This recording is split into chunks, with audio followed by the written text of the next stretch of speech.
Laughing and drunk, my husband boasted to his friends that I was a pathetic moocher holding him back. He had no idea I was listening from the hallway holding a custom envelope that contained a $500,000 Christmas gift meant to change his life. Without a single tear, I walked to my home office, turned on the paper shredder, and fed his future right into the blades. The following month, the very company he was trying to buy into revealed a secret that destroyed his entire existence. My name is Chelsea, and I am 33 years old. Before I continue this story, let me know where you are watching from in the comments below. Hit like and subscribe if you have ever had to smile through the pain while a toxic partner severely underestimated your worth and intelligence.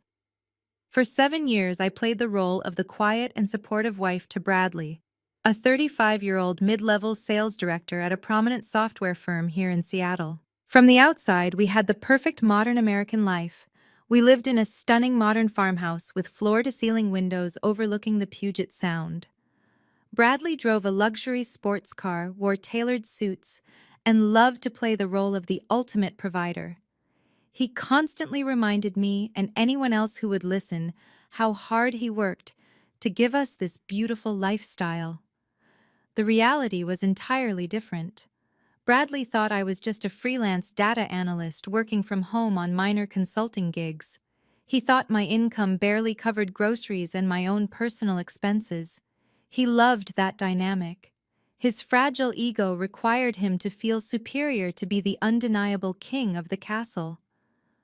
What my arrogant husband did not know was that I was the secret founder and majority shareholder of Vanguard Holdings, a highly successful financial technology investment firm. I had built an empire from my home office, quietly managing tens of millions of dollars, while Bradley patted my head and told me my little data projects were cute. I kept my wealth hidden initially because we met when I was just starting out, and as my success skyrocketed, his condescending attitude became more pronounced. I wanted a husband who loved me for me, not a gold digger who viewed me as a personal bank. So I let him believe he was the sole breadwinner.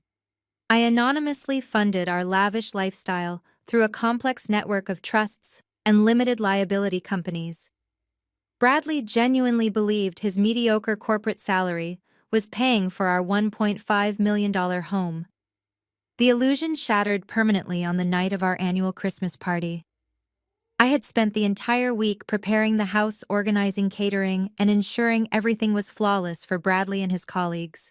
The living room was filled with his insufferable finance and tech sales friends, all drinking top-shelf bourbon that I had secretly paid for.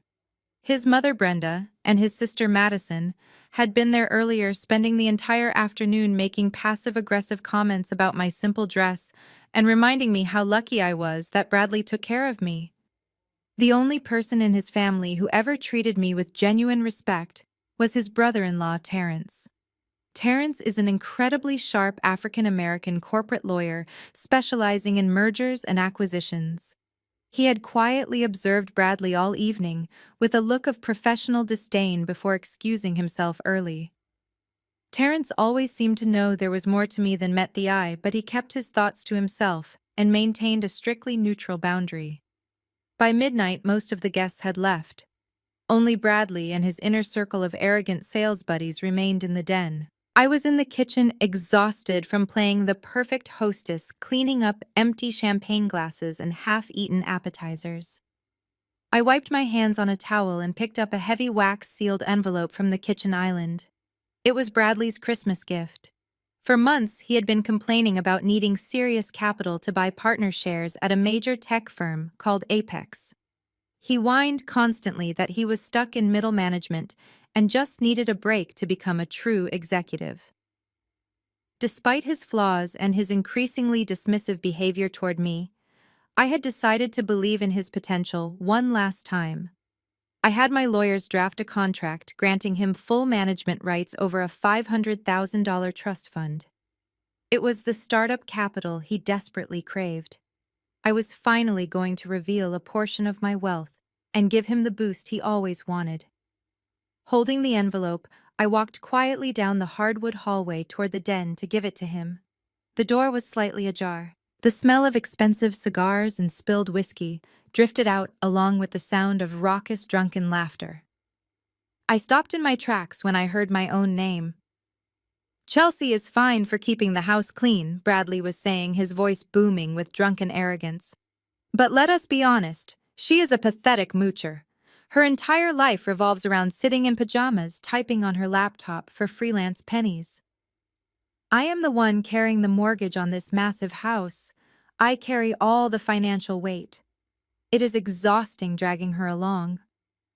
One of his friends laughed and asked why he stayed with me if I was such a financial and social burden. Bradley snorted, the sound dripping with absolute contempt. I am not staying. I am just getting my ducks in a row. I am finalizing the paperwork to buy those partner shares at Apex next quarter. Once that deal goes through and my executive status is locked in, I am kicking her out of this house. I am moving Ashley in by spring. Ashley actually understands my ambition. The hallway felt like it was spinning. My breath caught in my throat. Ashley was his 24-year-old sales assistant.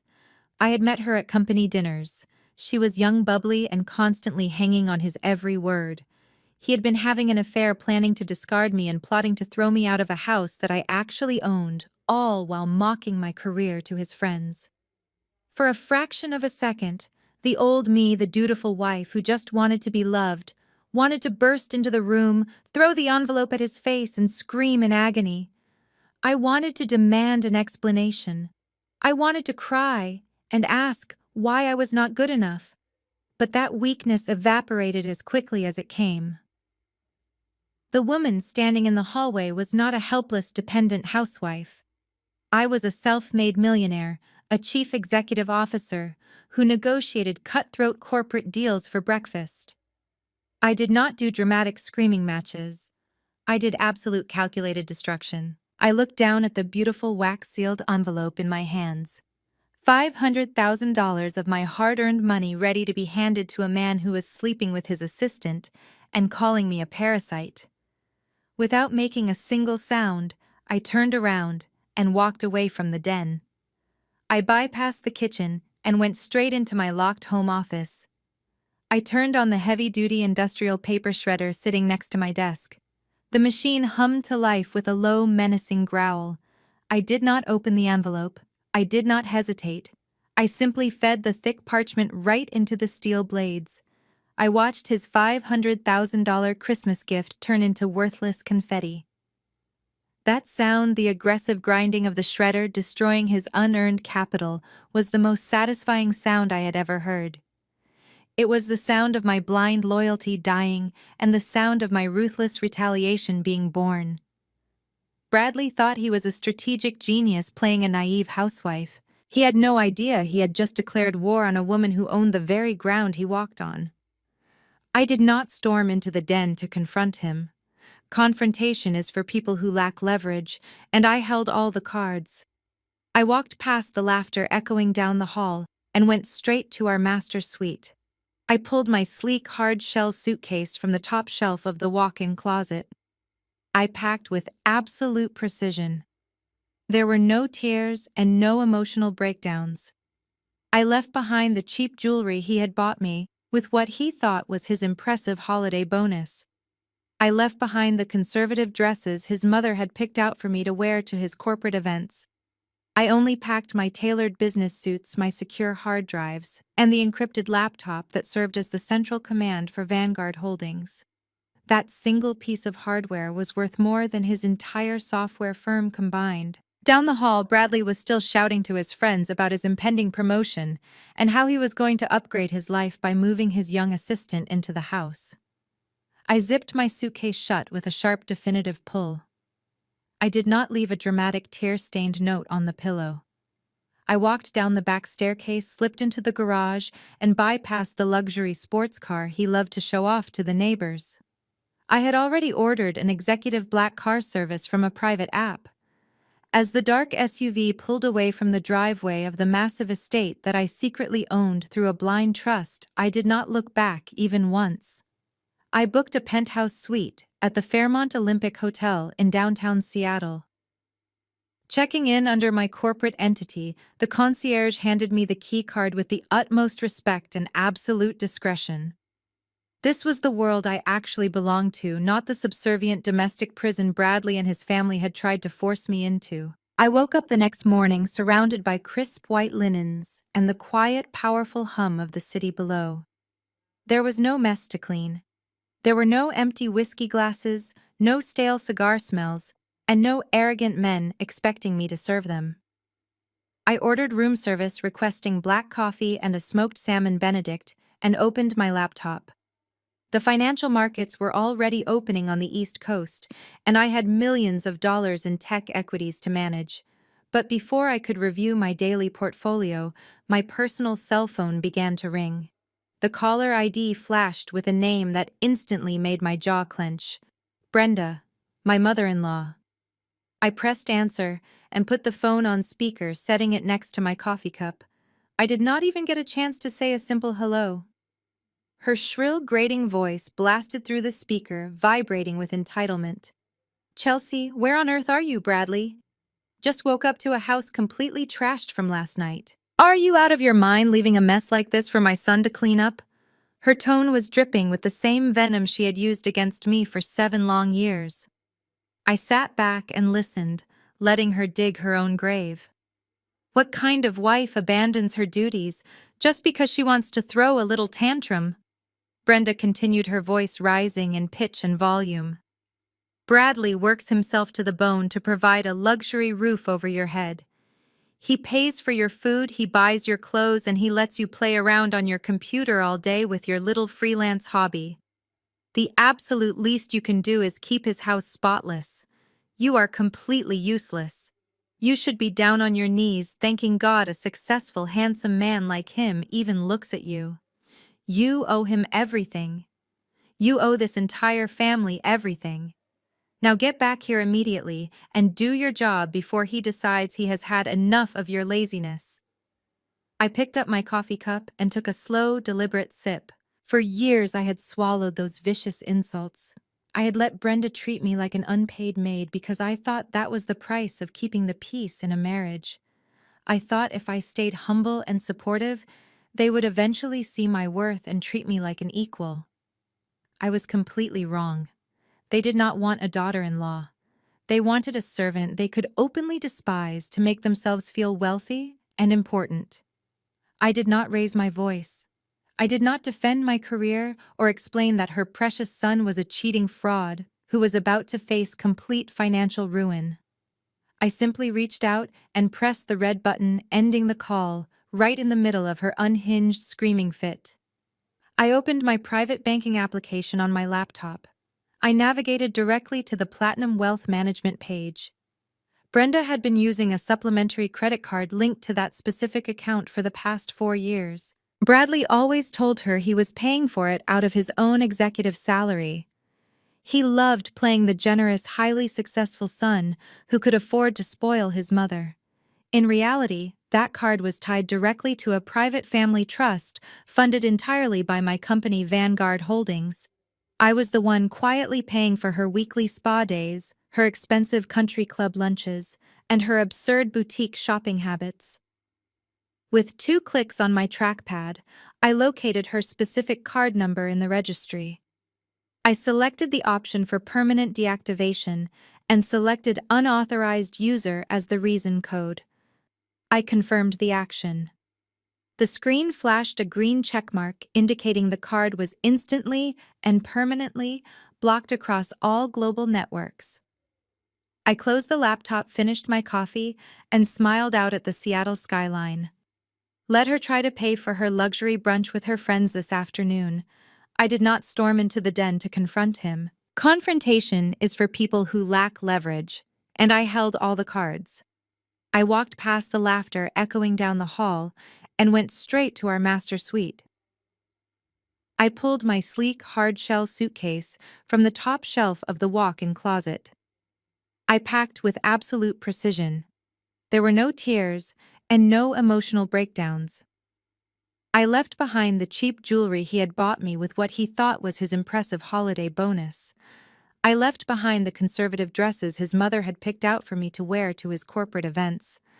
I only packed my tailored business suits, my secure hard drives, and the encrypted laptop that served as the central command for Vanguard Holdings. That single piece of hardware was worth more than his entire software firm combined.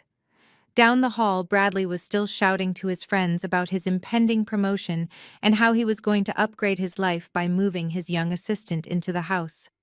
I zipped my suitcase shut with a sharp, definitive pull. I did not leave a dramatic tear-stained note on the pillow.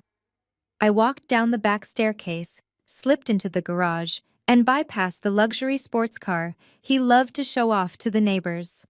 I had already ordered an executive black car service from a private app.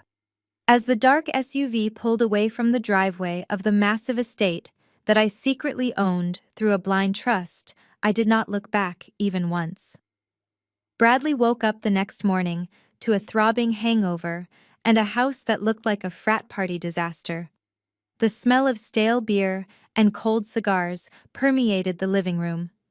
He shouted my name, expecting me to emerge from the kitchen with aspirin and a hot breakfast, just like I had done for the past 7 years. When he found my closet half empty and my encrypted laptop missing, he did not panic. He actually laughed. In his arrogant mind, I was just throwing a predictable hysterical female tantrum. He figured I had checked into some budget motel down the highway and would come crawling back the moment I realized how cold the real world was without his glorious protection. He pulled out his phone and typed a viciously condescending text message. "You have exactly 2 hours to get your act together. Come back here and clean up this mess. If you are not back by noon, I am cutting off your allowance. Do not test me, Chelsea. You have no idea how hard life is out there for someone with no real skills." When the message showed as delivered but left unread, Bradley decided it was time to teach his disobedient wife a harsh lesson in financial reality. He was going to cut off my lifeblood. Or at least what he genuinely believed was my lifeblood.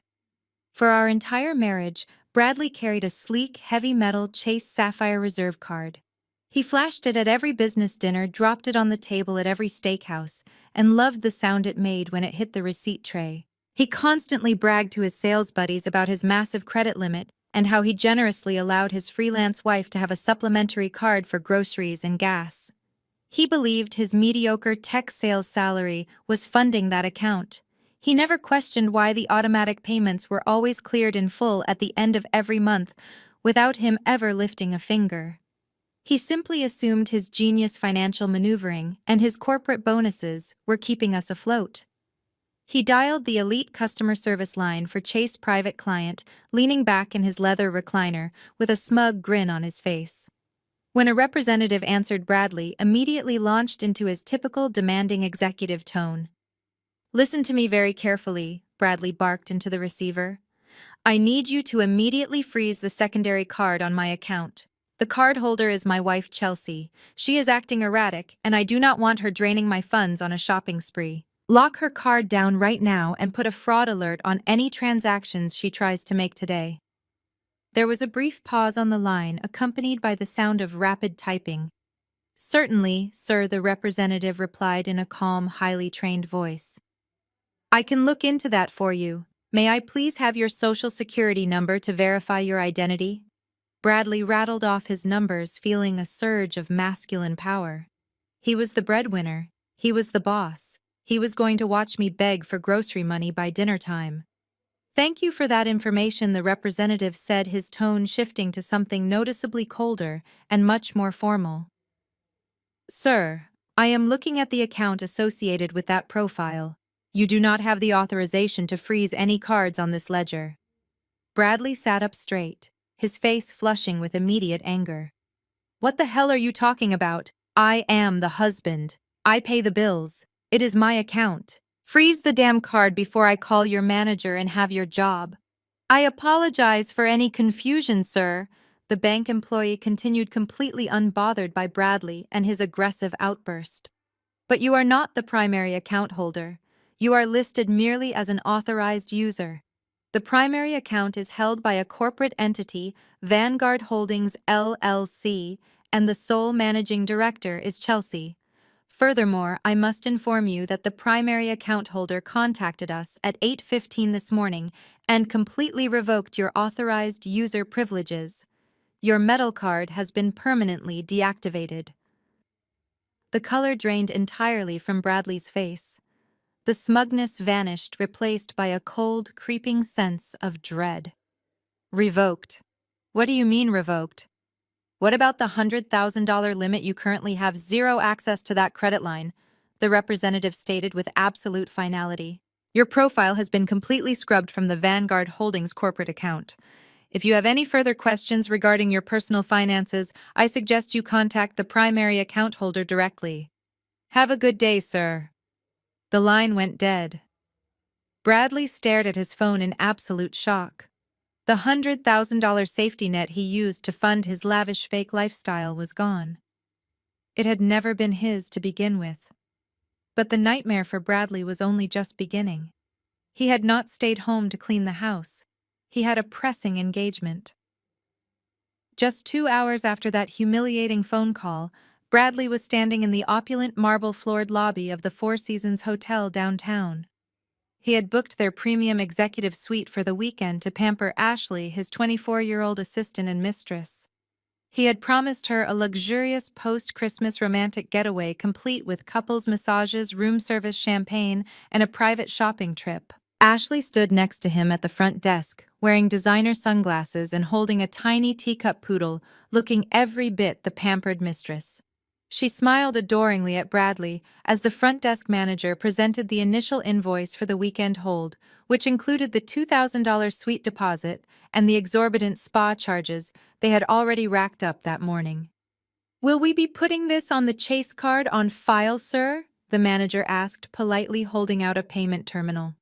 Bradley, sweating profusely inside his tailored suit coat, handed over his heavy metal card, praying the bank representative had made a system error. He offered Ashley a strained, confident smile. "Only the best for you, baby," he forced out, his voice cracking slightly. The manager swiped the card. The terminal beeped an angry, sharp tone. "Declined." The manager frowned slightly and tried the chip reader. "Declined. Unauthorized user." "I am so sorry, sir," the manager said, keeping his voice low to maintain discretion. "The transaction is not going through. Do you happen to have another method of payment?" Ashley pulled down her sunglasses, looking at Bradley with genuine confusion. "Brad, what is going on? I thought you said you owned the company. I want to go to the spa." Bradley fumbled for his wallet, his hands shaking wildly. He pulled out his actual personal credit card, the one tied to his real mediocre corporate salary. He handed it to the manager, his face burning bright red as other wealthy hotel guests began to glance over at the commotion. The manager inserted the second card. Another sharp beep echoed through the quiet lobby. "Insufficient funds." "I am afraid this card is also declining, sir," the manager said, his tone dropping the polite warmth and adopting a firm, security-oriented edge. "We cannot authorize your room key or your spa access without a valid payment method." Ashley stepped back, her face twisting in utter disgust as she looked at the man who had promised her the world. "You do not even have money for a hotel room," she hissed loud enough for the concierge staff to hear. "You told me you were rich. You told me your wife was just a broke loser weighing you down." Bradley stood there completely paralyzed in the center of the lobby. His perfectly constructed, arrogant reality was collapsing in real time. He had no access to luxury. He had no power. He had absolutely nothing. And for the very first time in his life, he realized the terrifying truth. He was the broke loser, and I was the one who had been funding his entire existence. I sat by the window of my penthouse suite watching the Seattle ferries glide across the gray water. My phone vibrated on the glass coffee table. The screen lit up with a message from Madison, my incredibly superficial sister-in-law. Madison was a woman who defined her entire existence by the designer logos plastered across her handbags and the luxury brunch spots she tagged on her social media. She had always treated me like a pathetic charity case, constantly offering me her outdated, out-of-season clothes out of sheer pity. I picked up the phone and opened the message. It was a long, vicious block of text dripping with the unearned arrogance that ran deep in her family DNA. Bradley told me everything you crazy woman, Madison wrote. You really thought you could just throw a temper tantrum and run away. Well, congratulations, you played yourself. Bradley is sitting with a ruthless divorce attorney right now. He is filing an emergency order to freeze all your joint bank accounts so you cannot steal his hard-earned money. He is also changing the locks on the house today. His lawyer said he has full legal grounds to kick you to the curb. You are going to get absolutely nothing in this divorce. You better start looking for a cardboard box to live in because my brother is taking the house, the cars, and every single penny. Have fun being homeless. I read the message twice. I did not feel a single ounce of fear or anxiety. I actually smiled. The sheer blinding ignorance of these people was truly a marvel to witness. Bradley had rushed to some strip mall lawyer spinning a fictional tale about being a wealthy tech executive victimized by a runaway housewife. He genuinely believed that the massive $1.5 million modern farmhouse we lived in was community property just because he paid the utility bills and ordered the landscaping service from his checking account. He clearly forgot or simply never understood the stack of legal documents he signed the week before our wedding. I opened my encrypted laptop and accessed my private legal server. I bypassed the financial portfolios and opened the real estate vault. I found the exact file I needed. It was a pristine, legally binding digital document containing the original deed, the property tax records, and the prenuptial asset schedule. I downloaded the file, attached it to a new message, and sent it directly to Madison.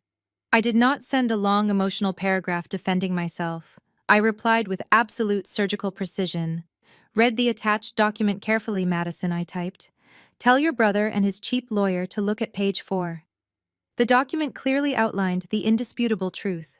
The property was not owned by Bradley. It was not even owned by me as an individual. The estate was owned entirely by Emerald Peak Holdings, LLC. It was a corporate entity that I had formed and funded 2 full years before I ever met Bradley. The house was purchased in cash by my company.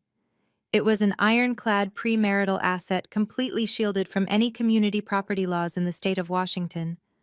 Bradley had zero equity in the property. He had zero legal claim to its financial value.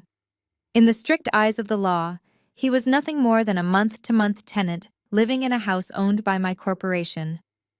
But I was not finished. I attached a second file to the message.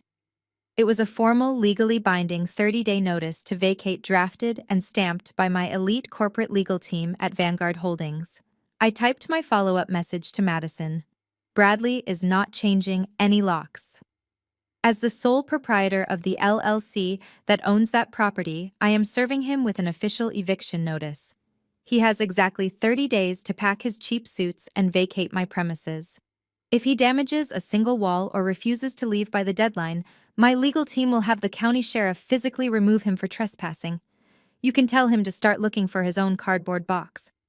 I watched the read receipt appear on my screen. I knew Madison was staring at those documents, her perfectly manicured fingernails trembling as her brother's glorious financial illusion shattered before her eyes. But I was not done with her yet. Madison had spent years mocking my career, boasting about her own fabulous lifestyle.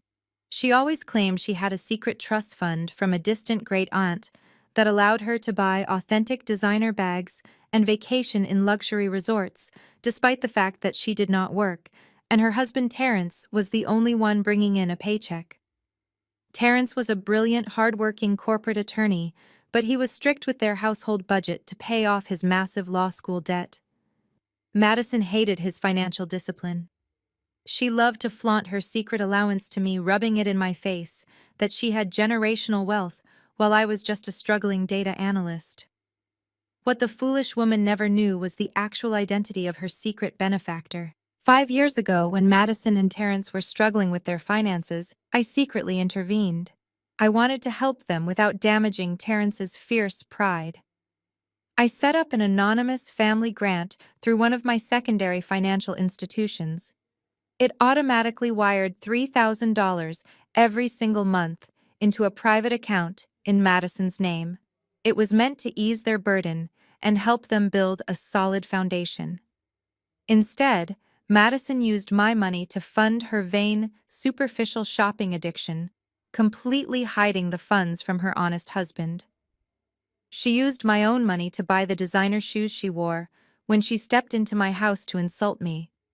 I logged into the Vanguard Holdings internal banking portal. I navigated to the automated disbursement section and located the anonymous family grant tied to Madison's routing number. I hovered my cursor over the active status button. I typed my final message to her.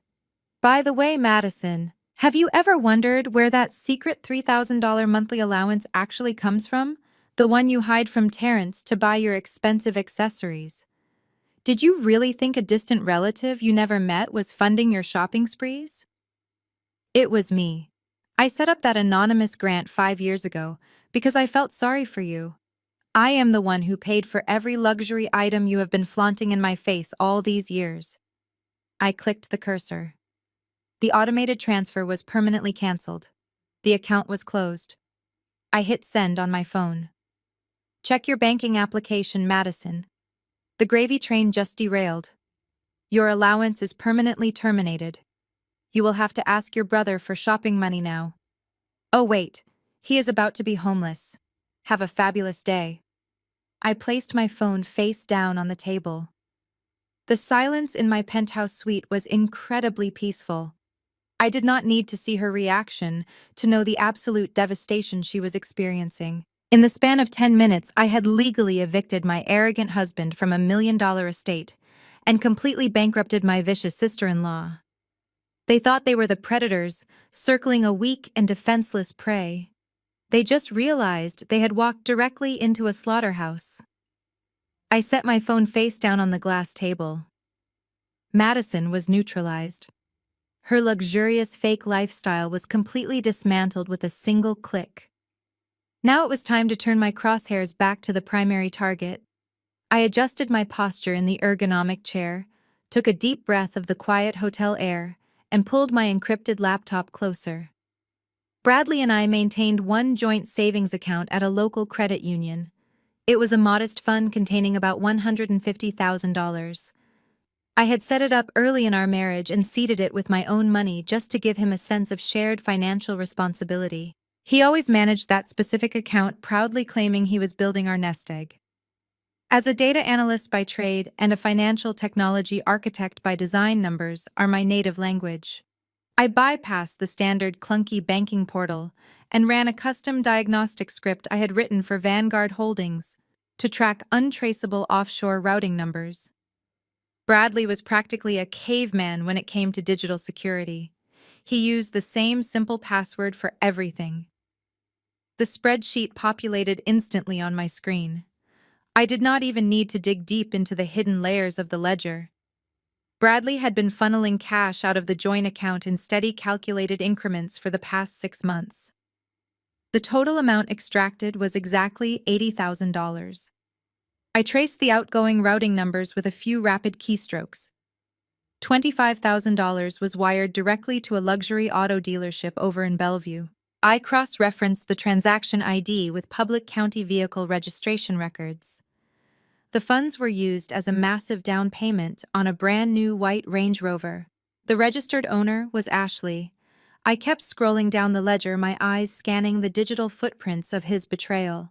Another $12,000 went to a high-end jeweler downtown. The transaction details listed a diamond tennis bracelet and matching earrings. There were also charges for weekend getaways to Napa Valley, expensive dinners at Michelin star restaurants, and designer handbags. Bradley was playing the billionaire sugar daddy using the very money I had quietly deposited into our emergency fund. The sheer audacity of his actions was almost laughable. He had called me a pathetic moocher to his friends. He had bragged about his financial dominance while literally stealing from our shared savings to buy the affection of a 24-year-old assistant. He really believed I was just a naive domestic housewife who never checked the ledgers. A normal wife would have reacted with immediate blinding rage.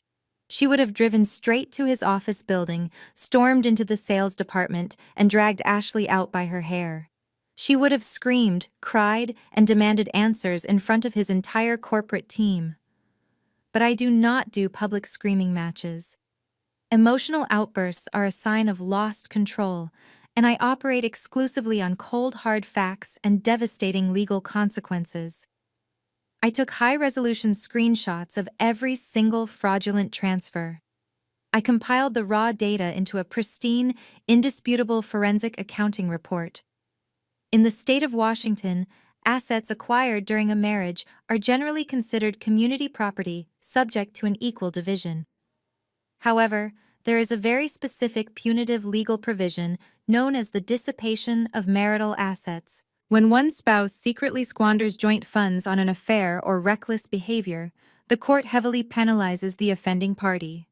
They are legally required to reimburse the innocent spouse for every single stolen penny directly from their own share of the remaining assets. I opened my secure corporate email client and composed a message to my elite divorce attorney. His name was Garrison, a notoriously ruthless litigator who charged $800 an hour and never lost a case. He was the kind of lawyer other lawyers were terrified to face in a courtroom. I attached the forensic PDF to the email. The subject line read, "Dissipation of marital assets and emergency asset freeze." I kept the body of the message brief and strictly professional. Garrison, please review the attached ledger. My husband has embezzled exactly $80,000 from our joint savings account over the last 6 months to fund an extramarital affair. The marital assets were used to purchase a luxury vehicle and jewelry for his subordinate. Please add this dissipation claim to our initial divorce filing. I want every single dollar clawed back from his remaining equity. Furthermore, execute the immediate freezing of all joint accounts before he can drain the remaining balance. Do not notify his legal counsel until the freeze is fully active. I clicked send. The satisfaction that washed over me was intoxicating.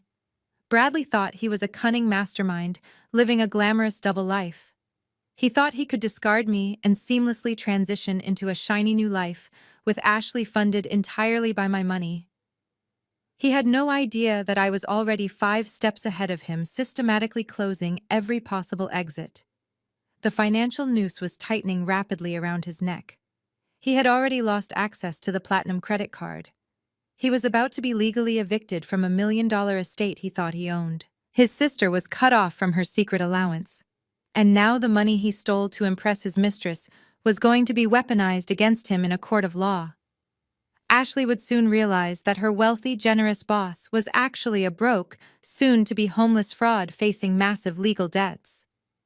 She loved the white Range Rover and the diamond earrings, but she was about to discover that being attached to a sinking ship comes with a heavy price. I closed the banking portal and leaned back against the plush hotel pillows. I looked out at the beautiful rain-swept Seattle skyline. The board was set perfectly. The pieces were moving exactly as I commanded. Bradley was bleeding out financially, and the best part was that he still had absolutely no idea who was holding the knife. The walls of Bradley's carefully constructed reality were rapidly caving in. I sat in my hotel suite watching the digital dominoes fall one by one through my network monitoring software. After the humiliating decline of his credit cards in the lobby of the Four Seasons, Ashley threw a spectacular tantrum. She did not quietly accept his fumbling excuses about unexpected bank errors or frozen accounts. She demanded the luxury weekend she was promised, threatening to take the white Range Rover and drive back to her own apartment if he could not provide the lifestyle she expected.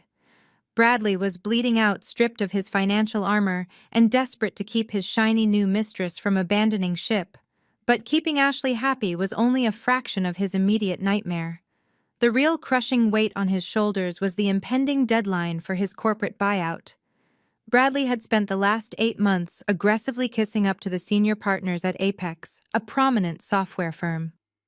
He was offered a rare opportunity to buy into the company as an executive partner.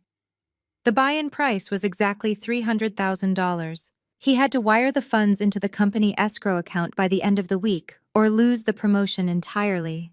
For a man who had secretly relied on his wife's anonymous wealth for years, $300,000 might as well have been $300 million.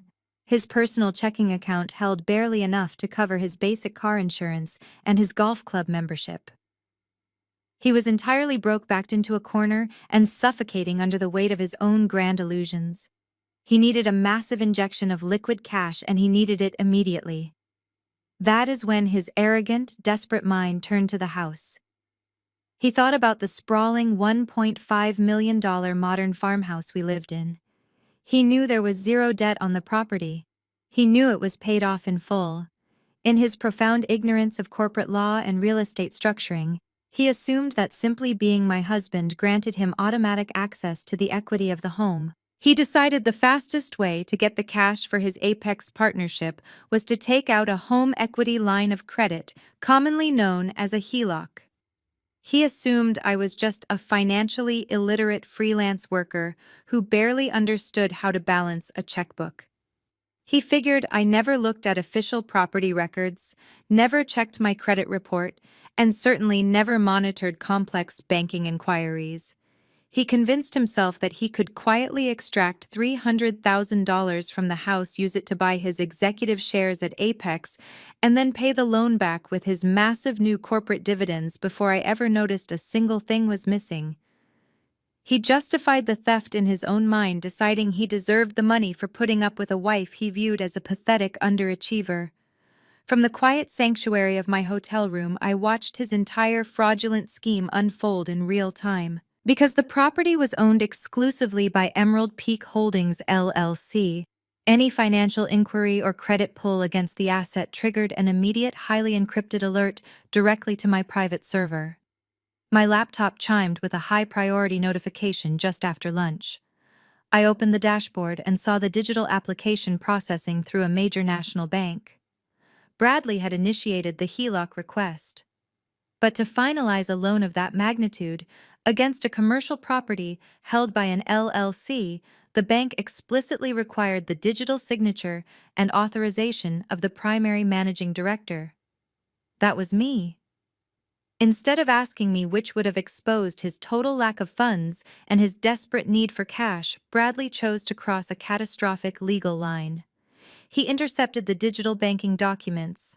He created a burner email address perfectly disguised to look like my personal account. He routed the DocuSign authorization forms to that fake email. Sitting in his office, sweating through his cheap cologne and shaking with anxiety, he actively forged my electronic signature on a binding federal financial document. He falsified corporate authorization to secure a $300,000 loan against an asset he did not own and had absolutely no legal right to leverage. He clicked submit, breathing a massive sigh of relief, genuinely believing he had just outsmarted the system. He thought he was a financial genius, securing his path to becoming a millionaire tech executive. He thought he had saved his relationship with Ashley and guaranteed his future power. I stared at the glowing screen of my laptop, my fingers hovering over the keyboard. My elite divorce attorney Garrison had already drafted the emergency asset freeze. With one single phone call to the bank's fraud department, I could have shut the entire HELOC application down instantly. I could have blocked the loan, protected the LLC, and slapped Bradley with a standard civil penalty during our divorce proceedings for attempting to hide marital debt. But I did not make that phone call. I leaned back in my ergonomic chair and took a deep, calculating breath. A civil penalty in a divorce court was just a slap on the wrist. It would cost him some money, but he would eventually recover. But intentionally forging a signature on a home equity line of credit across state banking lines was not a civil matter. It was felony bank fraud. It was wire fraud. It was identity theft on a corporate level. It was a severe federal crime carrying mandatory minimum prison sentences. If I stopped him now, he would just be a broke, cheating husband who tried to pull a fast one. But if I let the bank approve the application, if I let them disperse the funds, and if I let him wire that stolen money directly into the Apex corporate escrow account, the crime would be absolute, documented, and entirely irreversible. He would lock himself inside a federal trap with no possible exit. I closed the security alert window and allowed the banking algorithm to process his forged application without any interference. I watched the status bar on my screen change from pending to approved. I did not intervene. I sat back, took a sip of my coffee, and smiled, feeling completely at peace with the destruction to come. I was going to let him dig his grave as deep as he possibly could before I finally buried him in it. The red alert on my encrypted dashboard blinked with a steady, rhythmic pulse.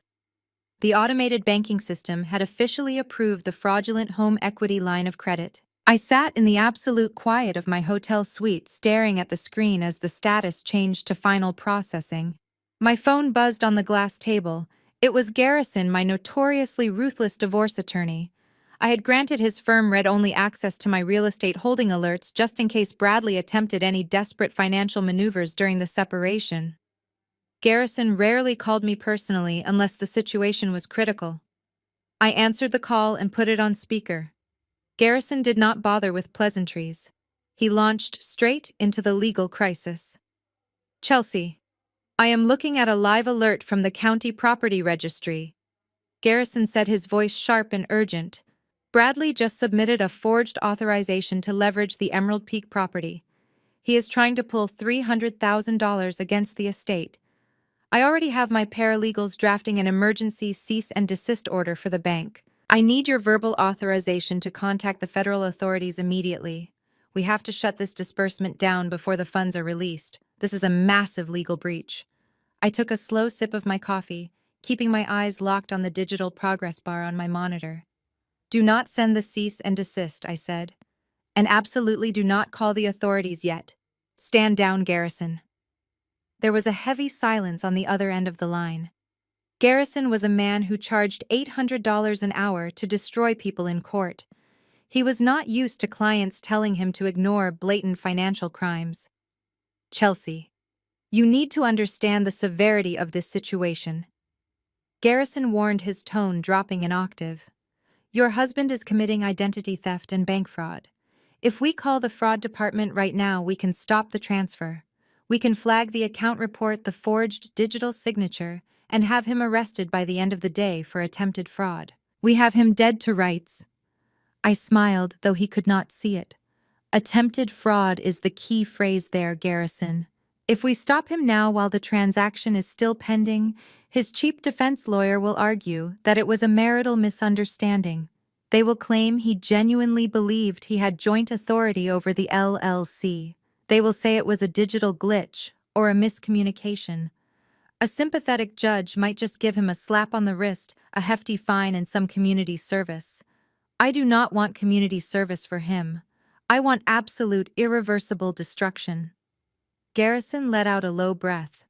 You want to let the trap snap shut completely? Exactly, I replied. I know the exact legal parameters of federal wire fraud. If I stop the bank right now, it is just an attempt.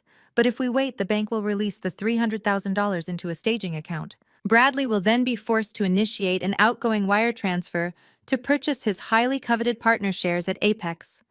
The second he uses a federal banking wire to send stolen funds across state lines or into a corporate escrow account, the crime is complete.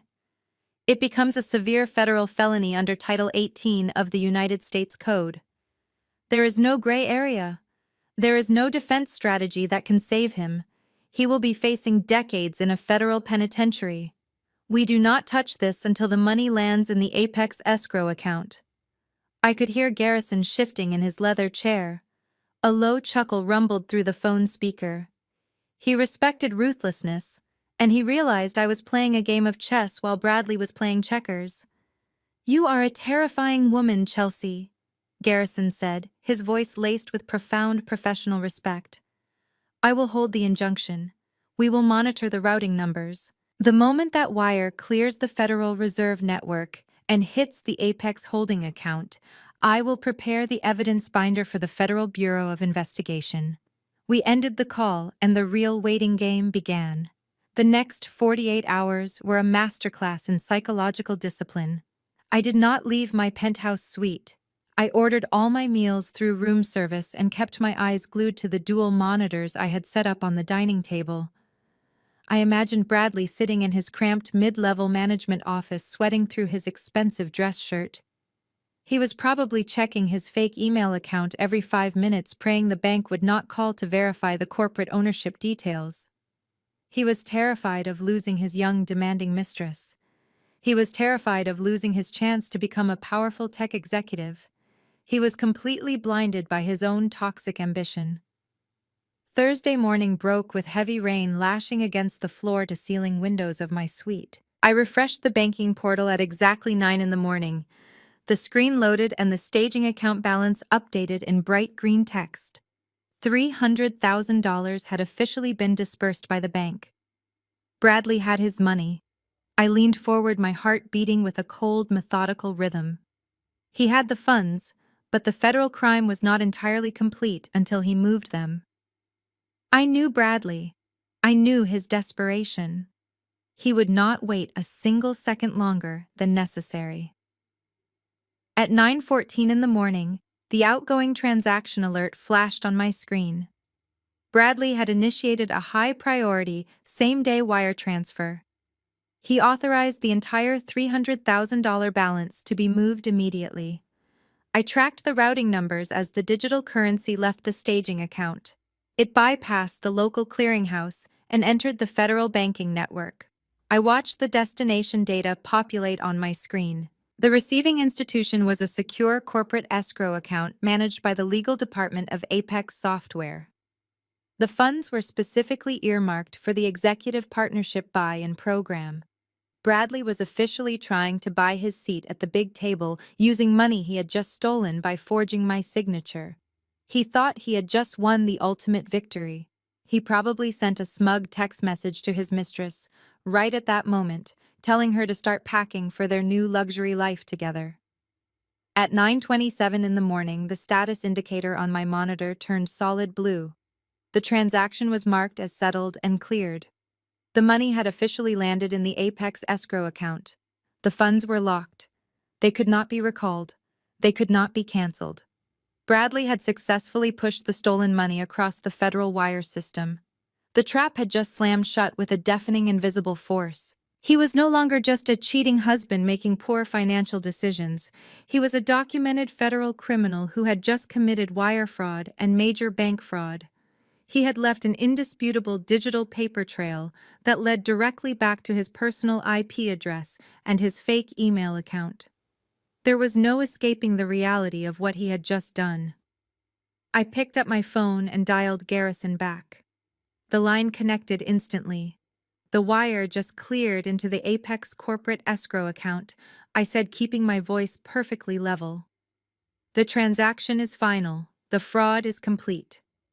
I have the confirmation on my end as well. Garrison replied, the sound of keyboard clicking echoing in the background. The evidence binder is locked. We have him exactly where we want him, Chelsea. I hung up the phone and looked out at the pouring rain.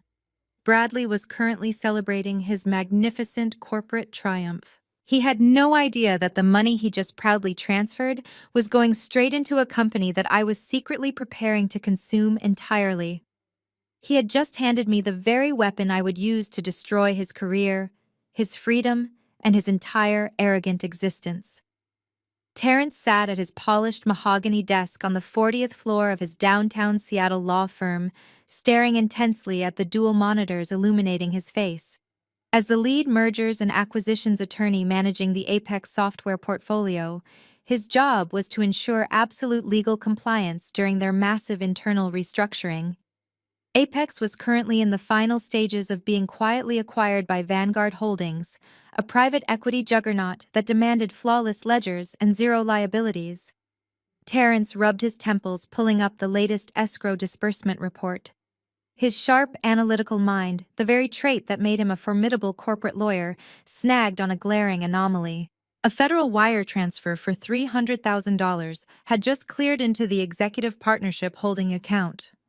The sender on the digital ledger was Bradley. Terrence frowned deeply, tapping his expensive fountain pen against his leather blotter.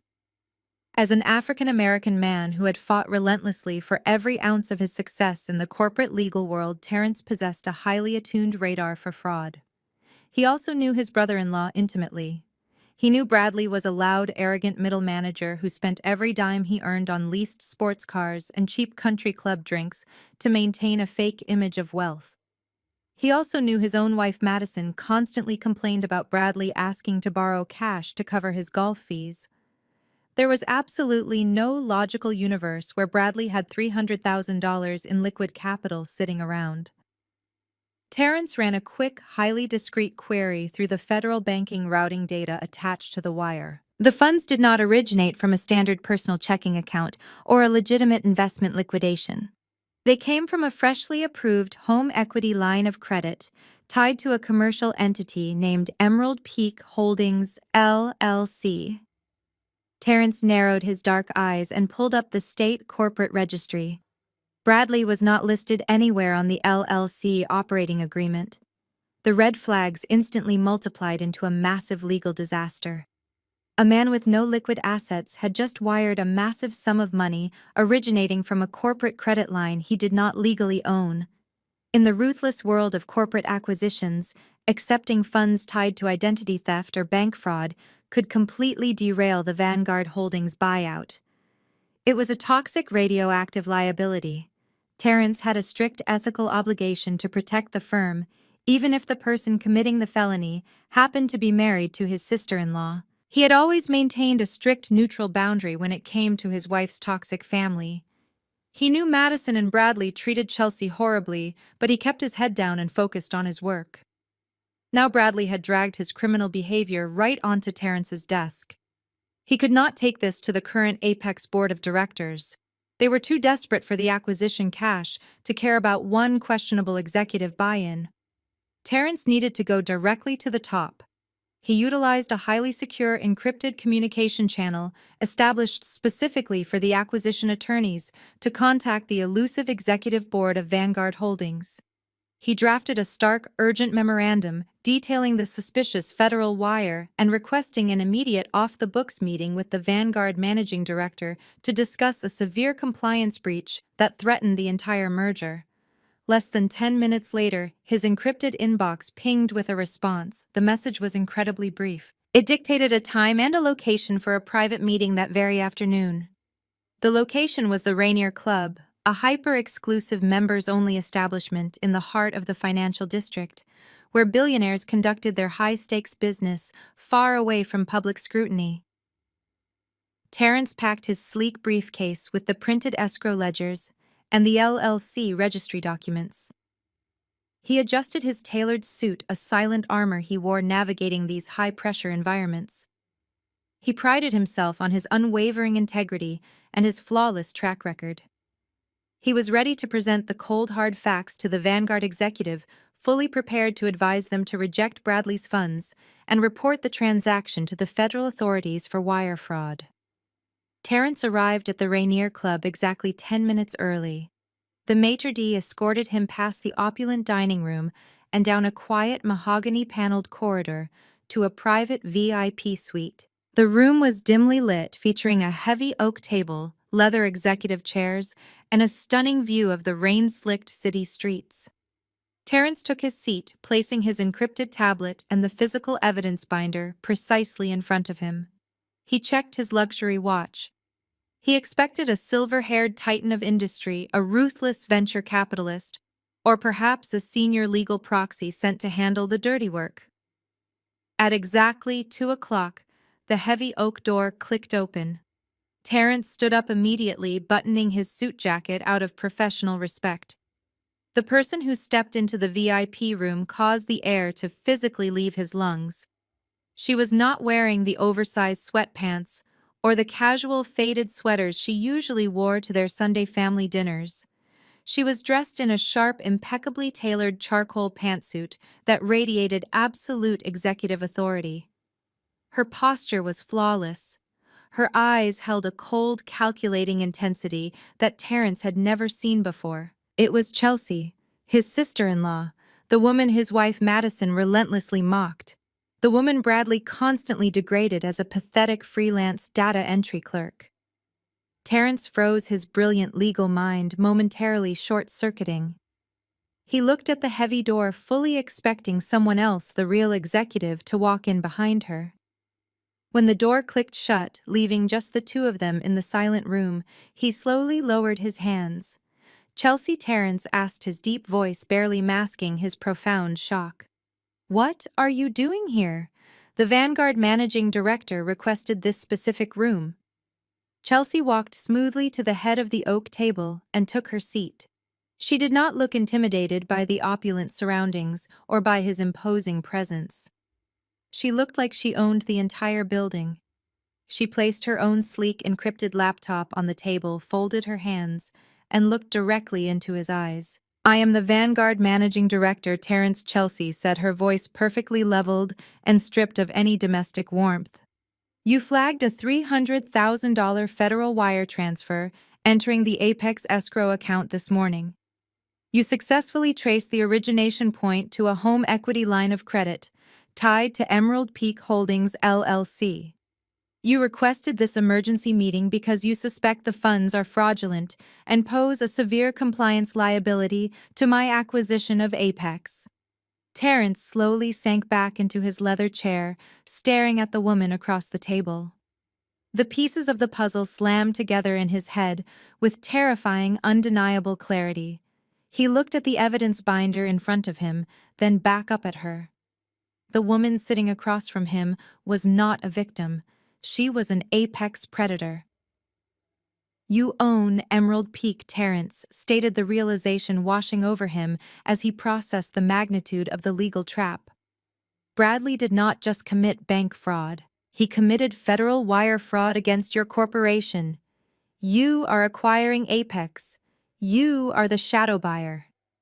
Chelsea offered a sharp, dangerous smile that sent a chill down his spine. "And you, Terrence, are the only lawyer in that entire building smart enough to catch him. We have a lot of work to do before tomorrow morning." Terrence leaned forward, resting his forearms on the heavy oak table. The silence in the VIP suite was absolute, broken only by the faint drumming of the Seattle rain against the windowpane. He looked at the woman sitting across from him, entirely reevaluating everything he thought he knew about his wife's family. Chelsea did not offer a nervous smile or a defensive explanation. She simply opened her encrypted laptop and turned the screen toward him. "Look at the capitalization structure," Terrence Chelsea said, her voice maintaining that chilling, executive calm. "Vanguard Holdings holds a controlling 80% stake in the private equity fund executing the Apex software buyout. I built Vanguard from the ground up over the last decade. Bradley has spent our entire marriage believing I was a low-level data clerk struggling to find freelance contracts. He used that illusion to justify his constant financial abuse and his rampant infidelity." Terrence scanned the digital documents displayed on the screen. The corporate registries, the holding company structures, the ironclad prenuptial agreements. It was a masterpiece of financial architecture. His brilliant legal mind easily verified the authenticity of the records. He let out a slow, measured breath. He had always known Madison and her family were deeply toxic. Madison spent her days obsessed with designer labels and manufactured social media status, constantly draining his patience with her superficial demands. Brenda, his mother-in-law, was a vicious matriarch who measured a person's worth entirely by their bank account.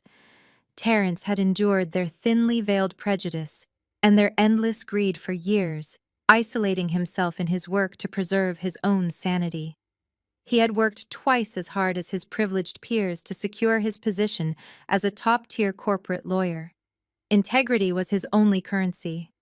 Now his arrogant, cheating brother-in-law had dragged a massive federal felony right into the middle of Terrence's multi-million-dollar acquisition deal. "Bradley forged your signature on a federal banking document to secure a home equity line of credit," Terrence stated, summarizing the facts with razor-sharp precision.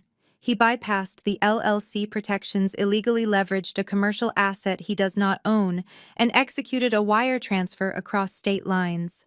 He deposited $300,000 of stolen capital into the Apex escrow account to purchase executive partner shares." Chelsea nodded once.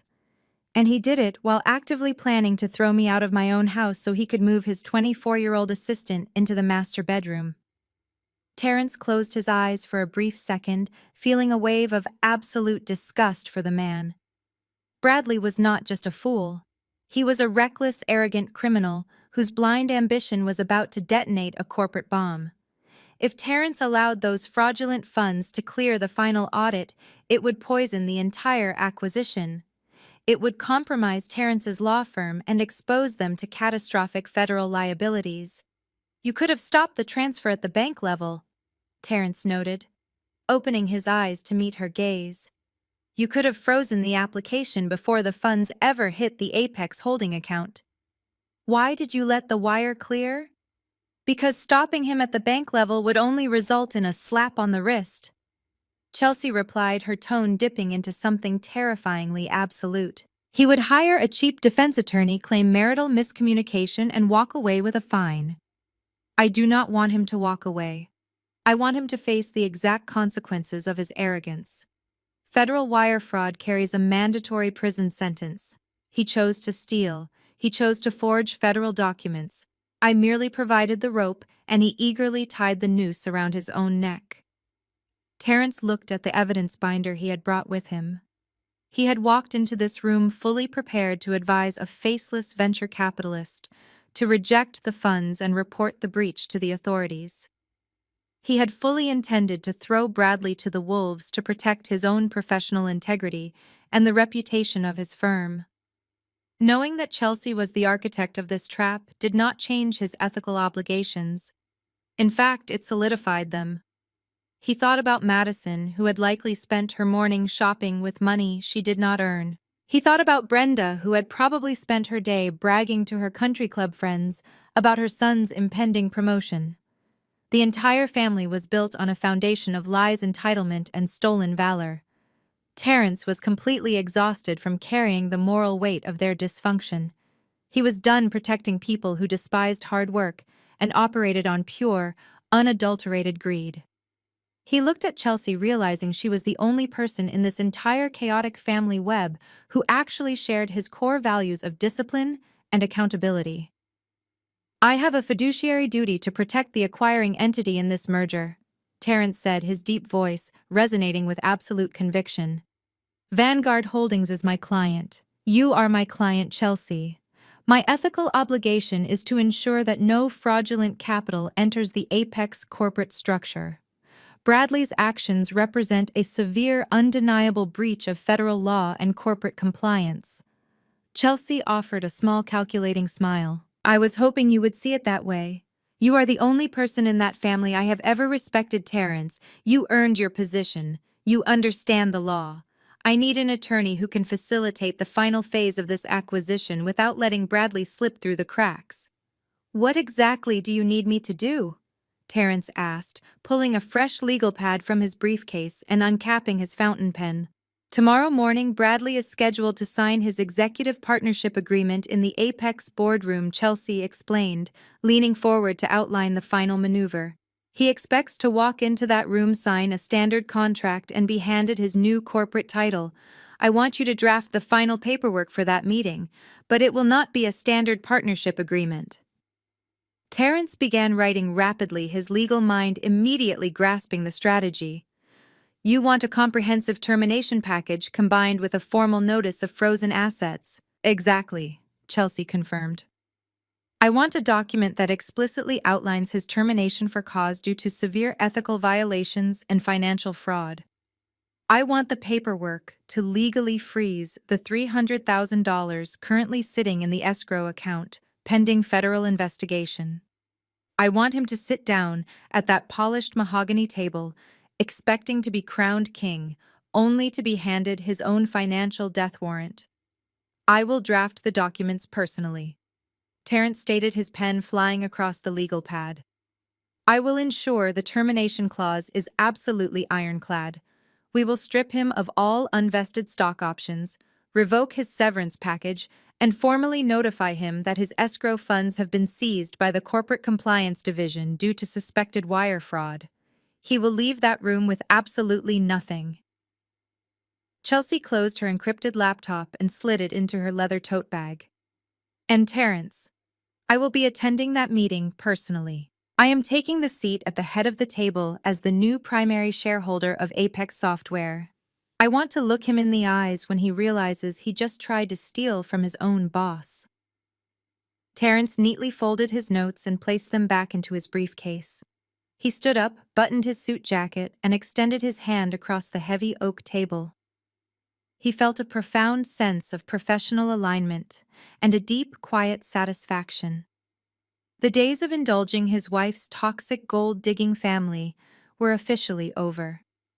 He was standing on the right side of the law, and he was standing on the right side of justice. "I will have the documents finalized and stamped by 8 o'clock tomorrow morning," Terrence said, shaking her hand with a firm, respectful grip. "It will be a pleasure doing business with you, Madam Chairman. See you in the boardroom." Bradley walked into the dining room of Seattle's most exclusive Michelin-starred seafood restaurant, acting as if his name was already etched onto the building exterior. He wore a brand-new tailored suit he could barely afford, his chest puffed out with the artificial confidence of a man who believed he had just outsmarted the universe. Tonight was his grand victory lap. Tomorrow morning he would sign the paperwork to become an executive partner at Apex Software, and he wanted to celebrate his impending wealth in the most obnoxious way possible. Clinging tightly to his arm was Ashley, his 24-year-old assistant.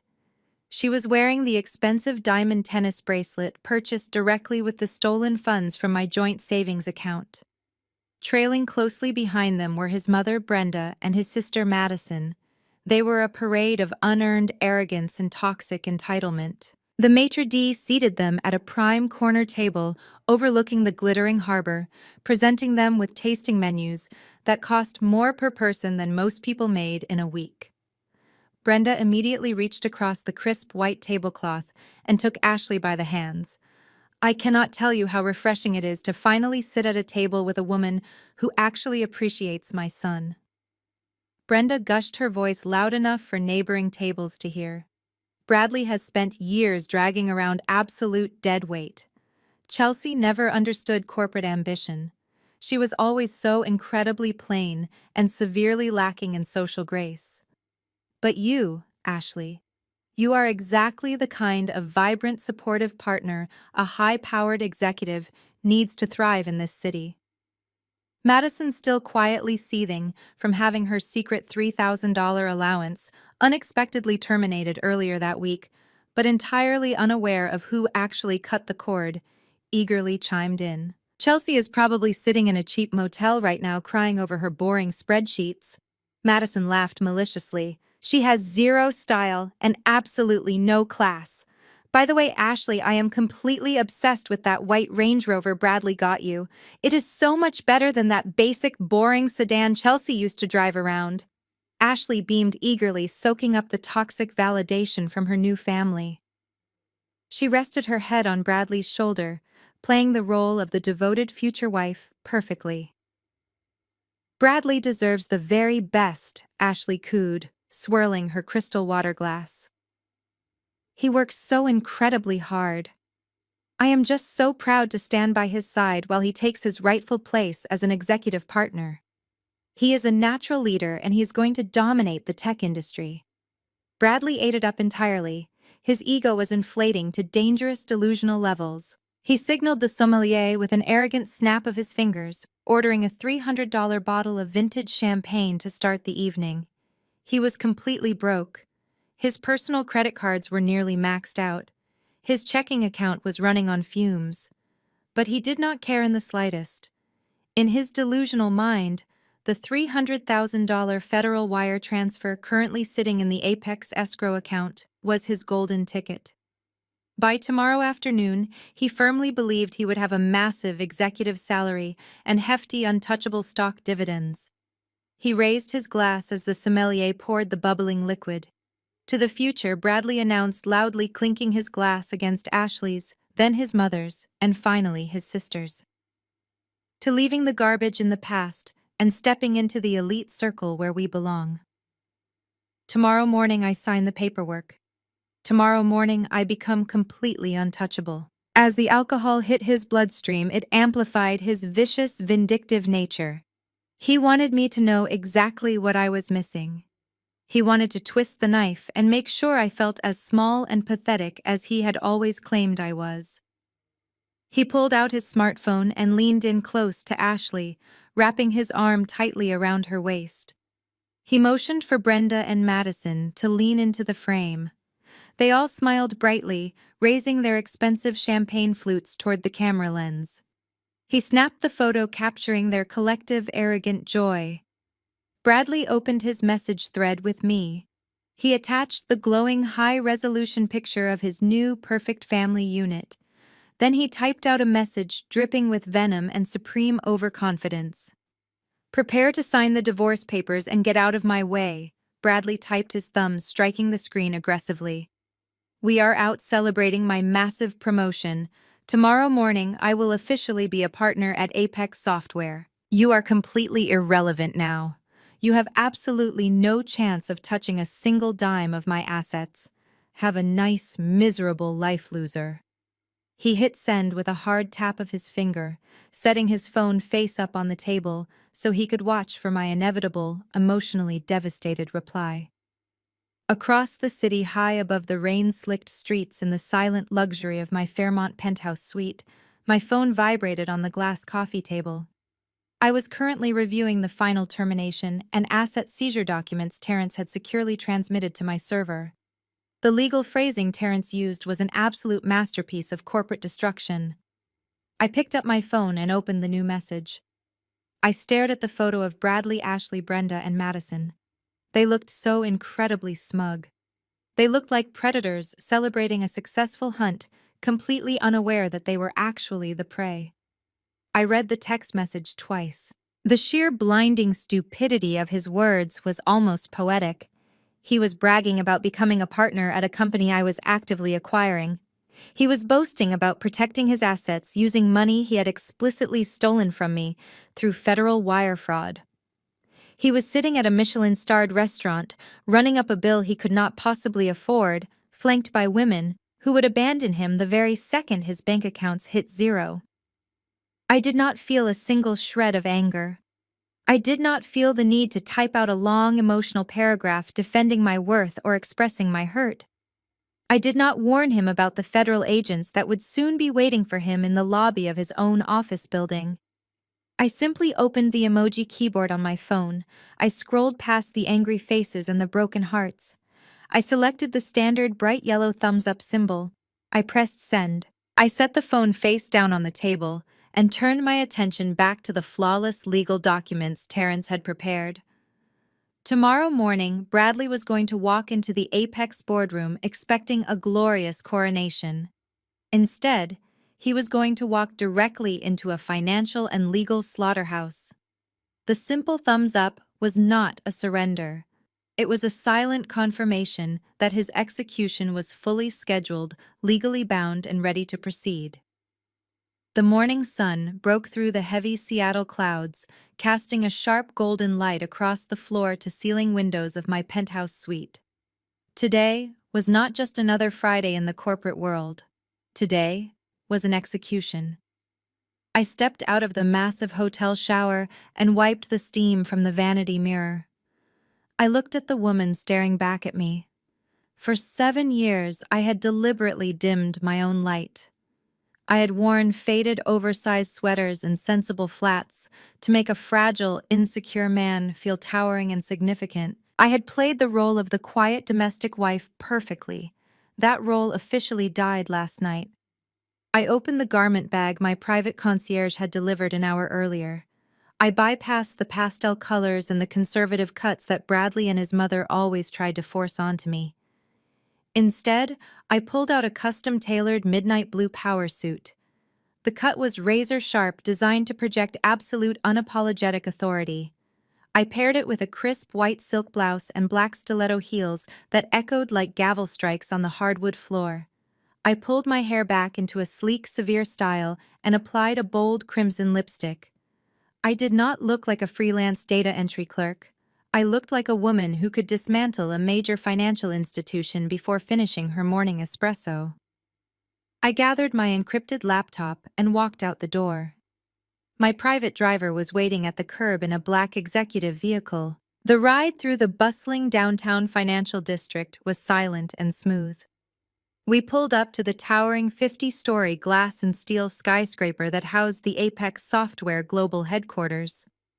This was the building where Bradley had spent the last 8 months desperately kissing the shoes of senior management. He walked through the revolving front doors every single morning as a mid-level subordinate, scanning his plastic employee badge and begging for scraps of recognition. I did not use the front entrance. The head of corporate security was personally waiting for me at the private underground executive loading dock. He opened my car door with a crisp nod of utmost respect and escorted me directly to the private biometric elevator reserved exclusively for board members and majority shareholders. The elevator shot upward with a silent, powerful velocity, bypassing the crowded lower floors, where Bradley and his sales team were likely gossiping around the coffee machines. The elevator doors glided open on the 50th floor.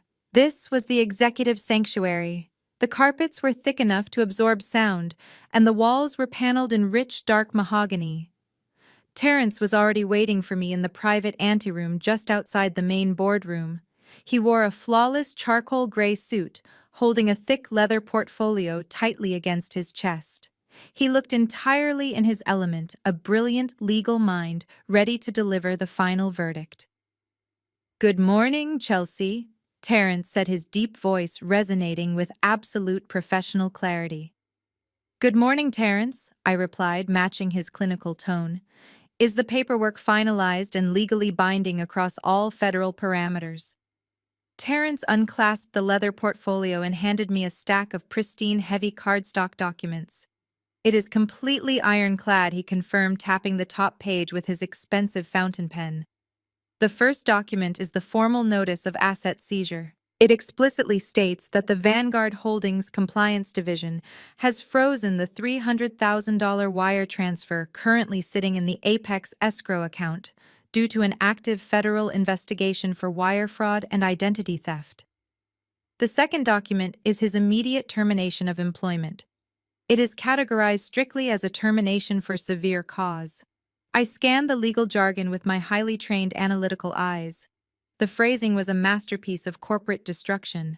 "What about his vested interests and his severance package?" I asked, flipping to the third page.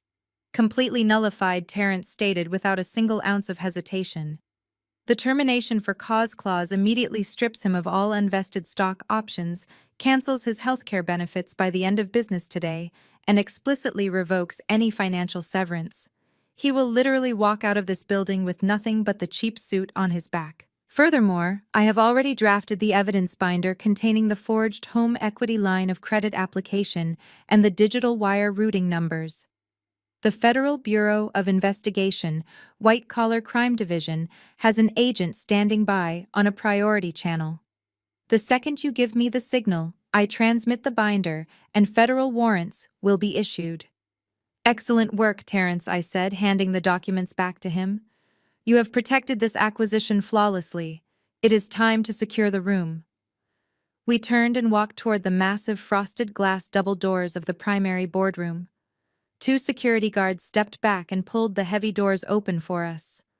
The atmosphere inside the room was thick with palpable electric tension. The air was cool and smelled of expensive leather and polished wood. Seated around the massive 30-foot granite conference table were the 8 senior board members of Apex Software. These were the powerful men and women Bradley had been desperately trying to impress for months. They were the titans of the industry who held the keys to his entire arrogant future. As I crossed the threshold into the room, the dynamic shifted instantly. Every single executive seated around that massive table immediately stopped talking. They did not look at me with the dismissive arrogance Bradley always subjected me to. They did not see a pathetic freelance housewife. They saw the apex predator who had just orchestrated a hostile multi-million-dollar takeover of their entire corporate structure. As one synchronized unit, the 8 senior board members stood up from their leather chairs. They maintained a profound, deeply respectful silence as I walked the entire length of the room. The clicking of my stilettos was the only sound echoing off the glass walls. I reached the head of the table. The current chief executive officer of Apex, a man who intimidated everyone in the building, including Bradley, lowered his head in a clear gesture of total submission. Good morning, Madam Chairwoman, the Chief Executive Officer said, his voice carrying the utmost deference. We are fully prepared to execute the final transition of power. Good morning, gentlemen, I replied, placing my encrypted laptop onto the polished granite surface. You may sit. The board members took their seats in absolute unison. Terrence took his position standing directly to my right, placing the legal portfolio on the table like a loaded weapon. Through the floor-to-ceiling glass panels behind my chair, the entire sprawling metropolis of Seattle was visible. The bustling harbor, the crawling traffic on the interstate, the millions of people rushing to their jobs. From this altitude, they all looked like tiny, insignificant pieces on a massive chessboard. I was no longer a pawn. I was the hand moving the pieces. I adjusted the cuffs of my suit jacket and looked toward the frosted glass doors. I looked at the digital clock on the wall. It read 8:55 in the morning. The stage was flawlessly set. The lighting was stark and unforgiving. The executioners were in position. Bradley was scheduled to walk through those doors in exactly 5 minutes, fully expecting to be handed the keys to the kingdom. He was about to find out that the Queen had already locked the gates and ordered the guillotine. The digital clock on the mahogany-paneled wall clicked to exactly 9 in the morning. Right on cue, the heavy frosted glass double doors of the executive boardroom swung open. Bradley walked into the room radiating the toxic, unearned confidence of a man who firmly believed he had just conquered the entire world. He was wearing a brand-new custom-tailored Italian suit that he had undoubtedly purchased using the stolen funds from our joint savings account. His hair was slicked back flawlessly, and the overpowering scent of his expensive designer cologne immediately invaded the pristine, climate-controlled air of the boardroom.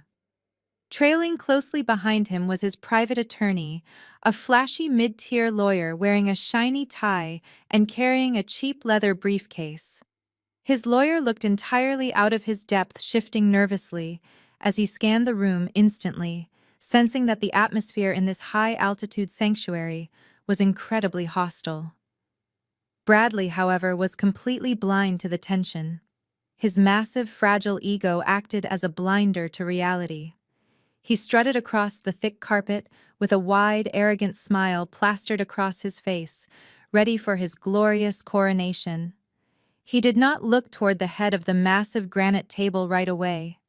Instead, he looked at the 8 senior board members seated along the sides, fully expecting a warm, enthusiastic welcome. He expected applause, handshakes, and immediate validation for the $300,000 he had illegally wired into their corporate escrow account just 24 hours ago.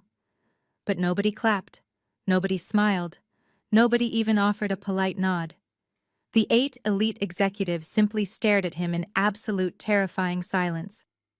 Their faces were blank, clinical, and completely devoid of any warmth. They looked at Bradley not as a future partner, but as a dead man walking into his own funeral. Bradley faltered for a fraction of a second. His wide smile twitched, but his extreme narcissism quickly kicked in, overriding his basic survival instincts. He assumed this was simply the intense, serious nature of billion-dollar corporate acquisitions. He pushed his shoulders back, puffing out his chest, and continued his confident stride toward the empty leather chair designated for him near the center of the table. With a theatrical flourish, Bradley reached into the breast pocket of his tailored suit jacket and pulled out a heavy silver Mont Blanc pen. It was the exact same pen he had bought to sign our marriage certificate 7 years ago. He held it up slightly, a visual prop meant to show everyone in the room that he was ready to sign his name and officially become a powerful corporate titan. He cleared his throat loudly, preparing to deliver a rehearsed, arrogant opening statement about revenue growth and executive synergies.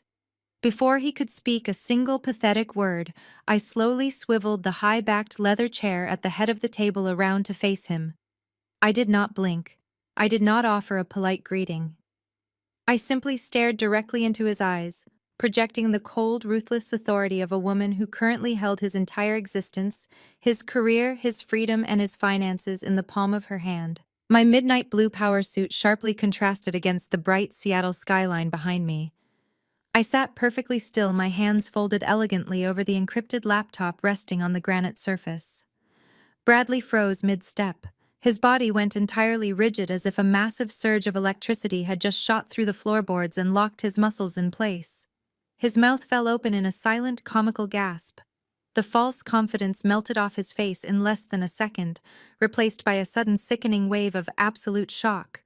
The color drained from his cheeks so rapidly that he looked physically ill, his skin turning a pale ashen gray. His fingers went completely numb. The expensive silver Mont Blanc pen slipped from his trembling grasp.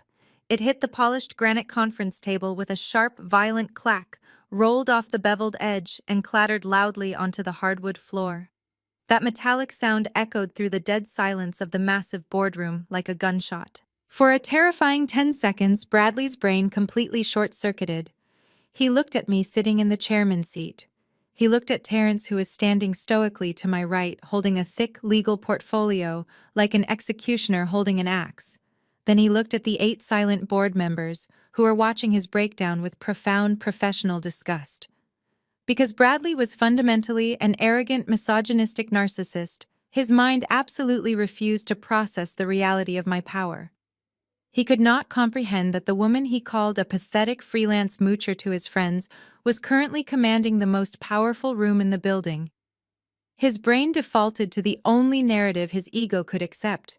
He genuinely believed that I had somehow breached building security, bypassed the biometric elevators, and crashed his executive signing ceremony to throw a hysterical, jealous tantrum about his affair with Ashley. His initial paralyzing shock rapidly morphed into an ugly, panic-stricken rage. He took a heavy step forward, his hands balling into tight fists at his sides.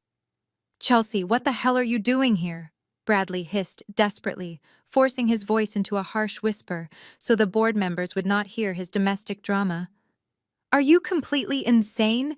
This is a restricted executive floor. You cannot just barge into my workplace and throw a jealous emotional fit because I filed for divorce. Get out of that chair right now before I call security and have you physically dragged out of this building." His private lawyer stepped forward, tugging frantically on Bradley's suit sleeve. The lawyer had already recognized Terrence standing beside me. Any lawyer in Seattle worth their salt knew who Terrence was.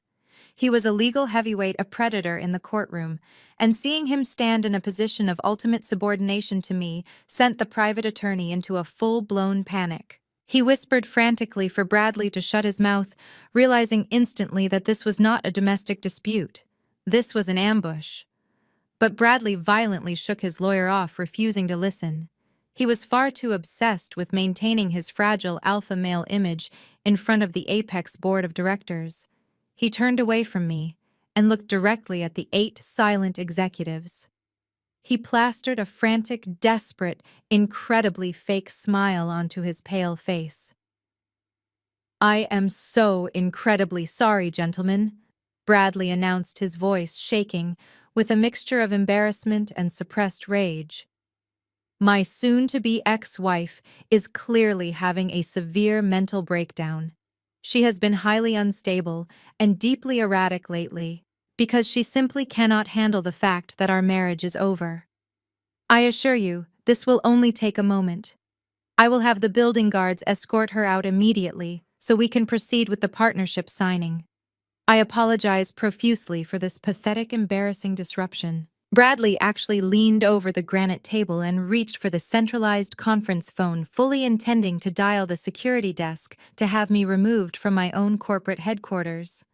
He was digging his grave with a backhoe, and every single person in the room was silently watching him throw the dirt over his own head. Bradley's hand hovered over the receiver of the conference phone. Before his fingers could even graze the plastic handset, the current chief executive officer of Apex Software stood up abruptly from his leather chair.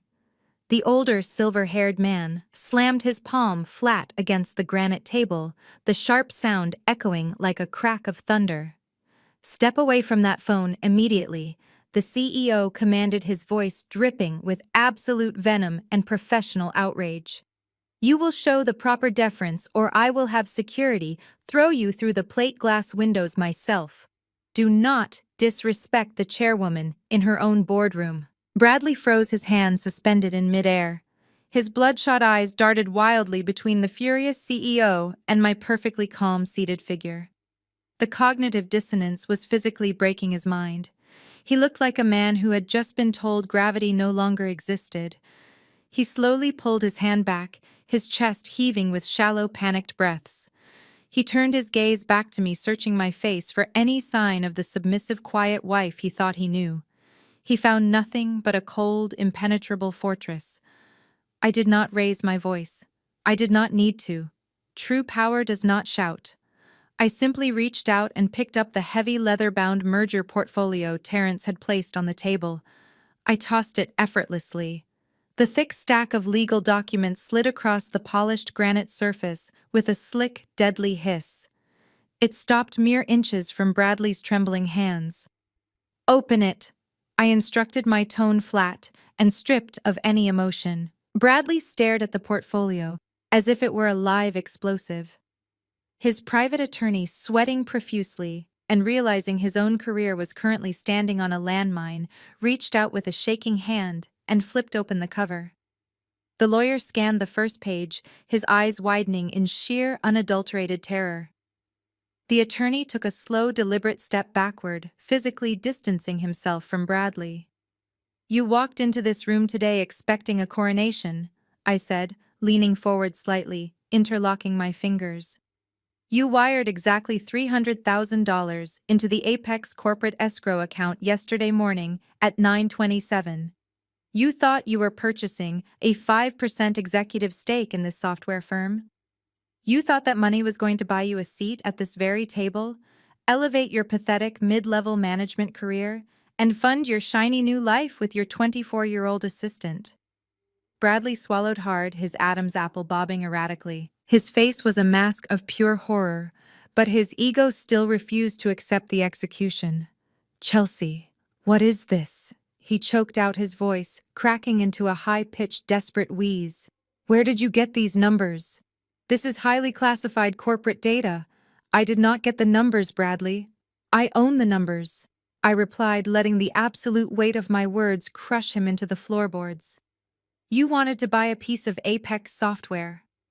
What your superiors failed to mention to you, because your clearance level is entirely insignificant, is that Apex has been undergoing a hostile total acquisition for the past 6 months.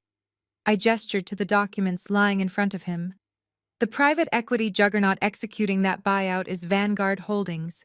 As of 8 o'clock this morning, the ink on the final contract dried.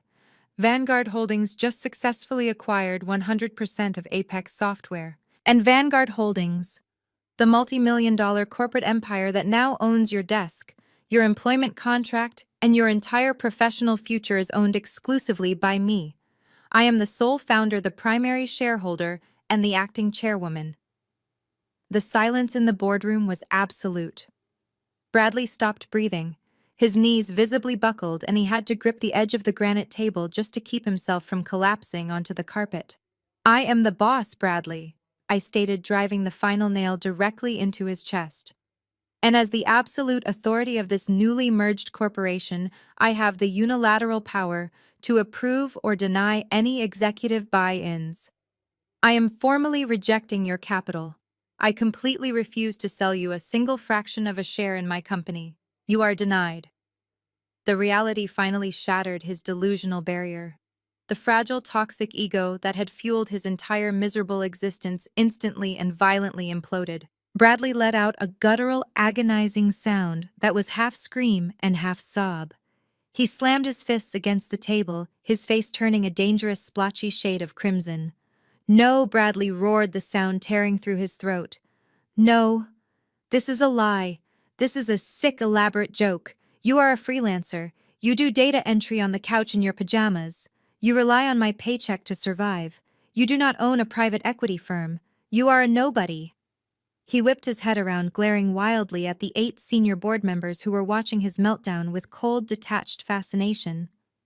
"Tell her," Bradley screamed, pointing a shaking finger at me. "Tell this crazy woman she is lying. Tell her to get out of my boardroom. I wired the money. The partnership is mine. I earned it." The former CEO of Apex looked at Bradley with eyes devoid of any pity. "She is not lying, Bradley. Madam Chairwoman finalized the acquisition this morning. You are currently screaming at the sole owner of this entire corporate entity. I suggest you lower your voice and accept your position." Bradley staggered backward, his hands pulling frantically at his own hair. He looked like a trapped animal. His breathing was rapid and shallow, bordering on hyperventilation. The woman he had mocked, the woman he had cheated on, the woman he had bragged about throwing out onto the street, was not a helpless victim. She was an absolute titan who had just effortlessly dismantled his entire future. "You cannot do this!" Bradley gasped, his chest heaving as tears of sheer humiliated rage welled in his bloodshot eyes. "That was my money. That was my promotion. You set me up. You led me into a trap. I am an executive. I am supposed to be a partner today. You cannot take this away from me." I leaned back in the luxurious leather chair, my face a portrait of icy, unyielding stone. "I did not take anything from you, Bradley. You willingly walked into a burning building and I simply locked the door behind you. But your failed promotion is the absolute least of your problems today." I turned my gaze to Terrence, who was standing tall and imposing to my right. "It is time for the compliance review, Terrence. Let us inform my soon-to-be ex-husband exactly what happens to the money he wired into my corporate account." Bradley whipped his head around, his wild, bloodshot eyes locking onto the tall, imposing figure standing to my right.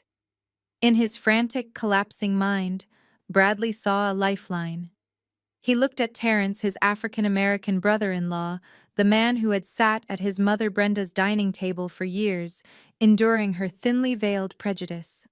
Bradley clung to the toxic delusion that family loyalty, especially the twisted, enabling loyalty his own family demanded, would somehow save him from this nightmare. He completely ignored the fact that he and Madison had always treated Terrence with subtle disrespect. Bradley lunged toward the edge of the granite table, reaching a shaking hand out toward the only familiar face in the room besides mine. "Terrence, tell this crazy woman to stop!" Bradley pleaded, his voice cracking with desperate, suffocating panic. "You are my brother-in-law. You are Madison's husband. You know how insane Chelsea is acting right now. Tell her she cannot just hijack a corporate meeting and steal my partnership. Tell these board members that my money is legitimate and I am supposed to sign that contract today. Fix this, Terrence. Fix this right now before I call the police and have her arrested for corporate espionage." Terrence did not flinch. He did not offer a comforting smile or a nod of familial solidarity. He stood perfectly straight, his broad shoulders squared in his flawless charcoal suit. He looked down at Bradley with a level of professional disgust that could have frozen boiling water. Terrence calmly unbuttoned his suit jacket, reached down to the heavy leather portfolio resting on the granite surface, and flipped it open. The crisp rustle of high-quality legal paper was the only sound in the massive, soundproofed boardroom. "I am not standing in this room as your brother-in-law Bradley," Terrence stated, his deep, resonant voice projecting absolute, undeniable authority. "And I am certainly not here to fix your catastrophic mistakes. As of 8 o'clock this morning, concurrent with the finalization of the Apex software acquisition, I have formally accepted the position of Chief Legal Officer for Vanguard Holdings. I report directly and exclusively to the chairwoman. My fiduciary duty is to this corporation, and my ethical obligation is to ensure that no toxic, illicit capital contaminates our financial infrastructure." Bradley staggered backward, his jaw dropping open. His private attorney let out a barely audible gasp, immediately recognizing that his client was completely doomed. The flashy lawyer took a slow, calculated step toward the frosted glass doors, desperate to distance himself from the radioactive fallout. Terrence pulled a thick, staple-bound document from the portfolio and slid it across the table, stopping it right next to Bradley's trembling hands. "I am officially notifying you in my capacity as Chief Legal Officer that the $300,000 you wired into the Apex corporate escrow account yesterday morning has been permanently frozen." Terrence declared, his tone clinically detached. The Vanguard Compliance Division flagged the incoming transaction as a severe legal liability. "You will not be using those funds to purchase a 5% executive stake, and you will certainly not be getting a refund." The capital is currently locked in a secure holding ledger, pending a full federal investigation. You cannot freeze my money! Bradley shrieked, spit flying from his lips as he slammed his hand against the table. That is my capital. I transferred it legally through my bank. If you are not going to let me buy the shares, you have to wire it back to my checking account immediately. Give me my money back, Terrence. You cannot just steal from me. It is not your money, Bradley Terrence countered, extracting a second set of documents from his portfolio. These pages contained dense blocks of digital routing data, IP address logs, and banking certificates. Terrence held up the first page for the entire board of directors to see. You did not liquidate personal investments. You did not drain a legitimate savings account. You initiated a home equity line of credit against a commercial real estate property located in the upscale suburbs of Seattle. Terrence placed the document on the table and pointed to a specific paragraph.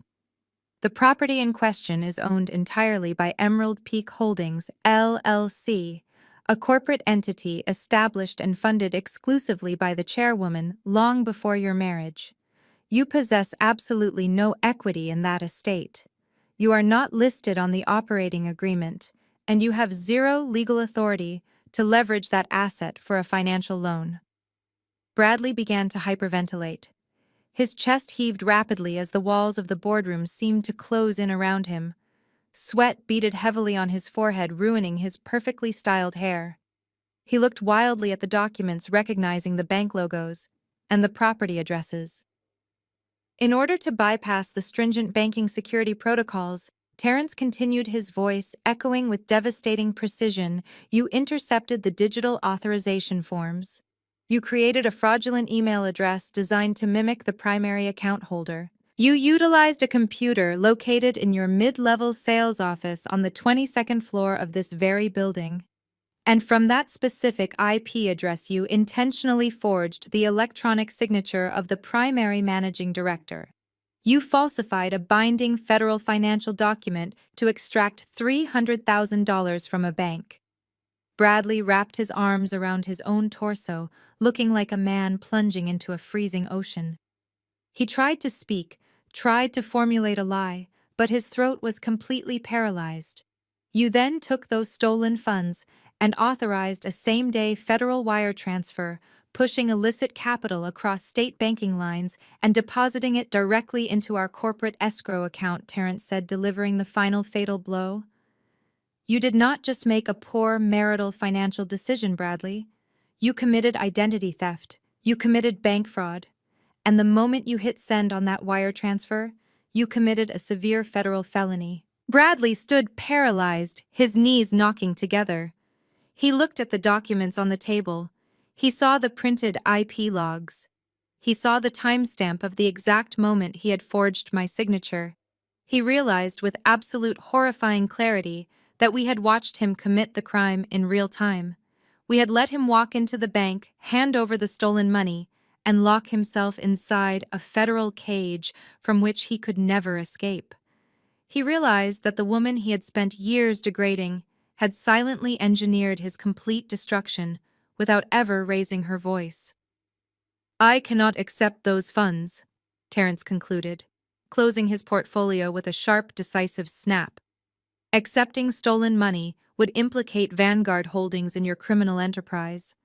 We are legally mandated by federal compliance statutes to freeze the escrow account and surrender the complete transaction history, including your forged applications, directly to the authorities.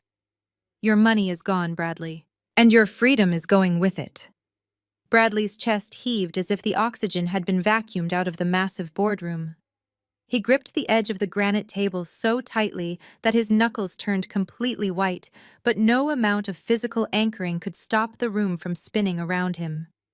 The silence was absolute and suffocating. I let the weight of Terrence's legal decimation settle over the room for a long, agonizing minute. I wanted Bradley to feel every single second of his impending doom. I wanted him to process the fact that his fake, arrogant life was entirely over. Then I leaned forward slightly, resting my forearms on the polished table, and locked my gaze directly onto his terrified, bloodshot eyes. Forging federal mortgage documents and transferring illicit funds across state banking lines is not a marital dispute, Bradley. I stated, my voice echoing with a cold, lethal precision that commanded the attention of every single board member in the room. You committed federal bank fraud and wire fraud.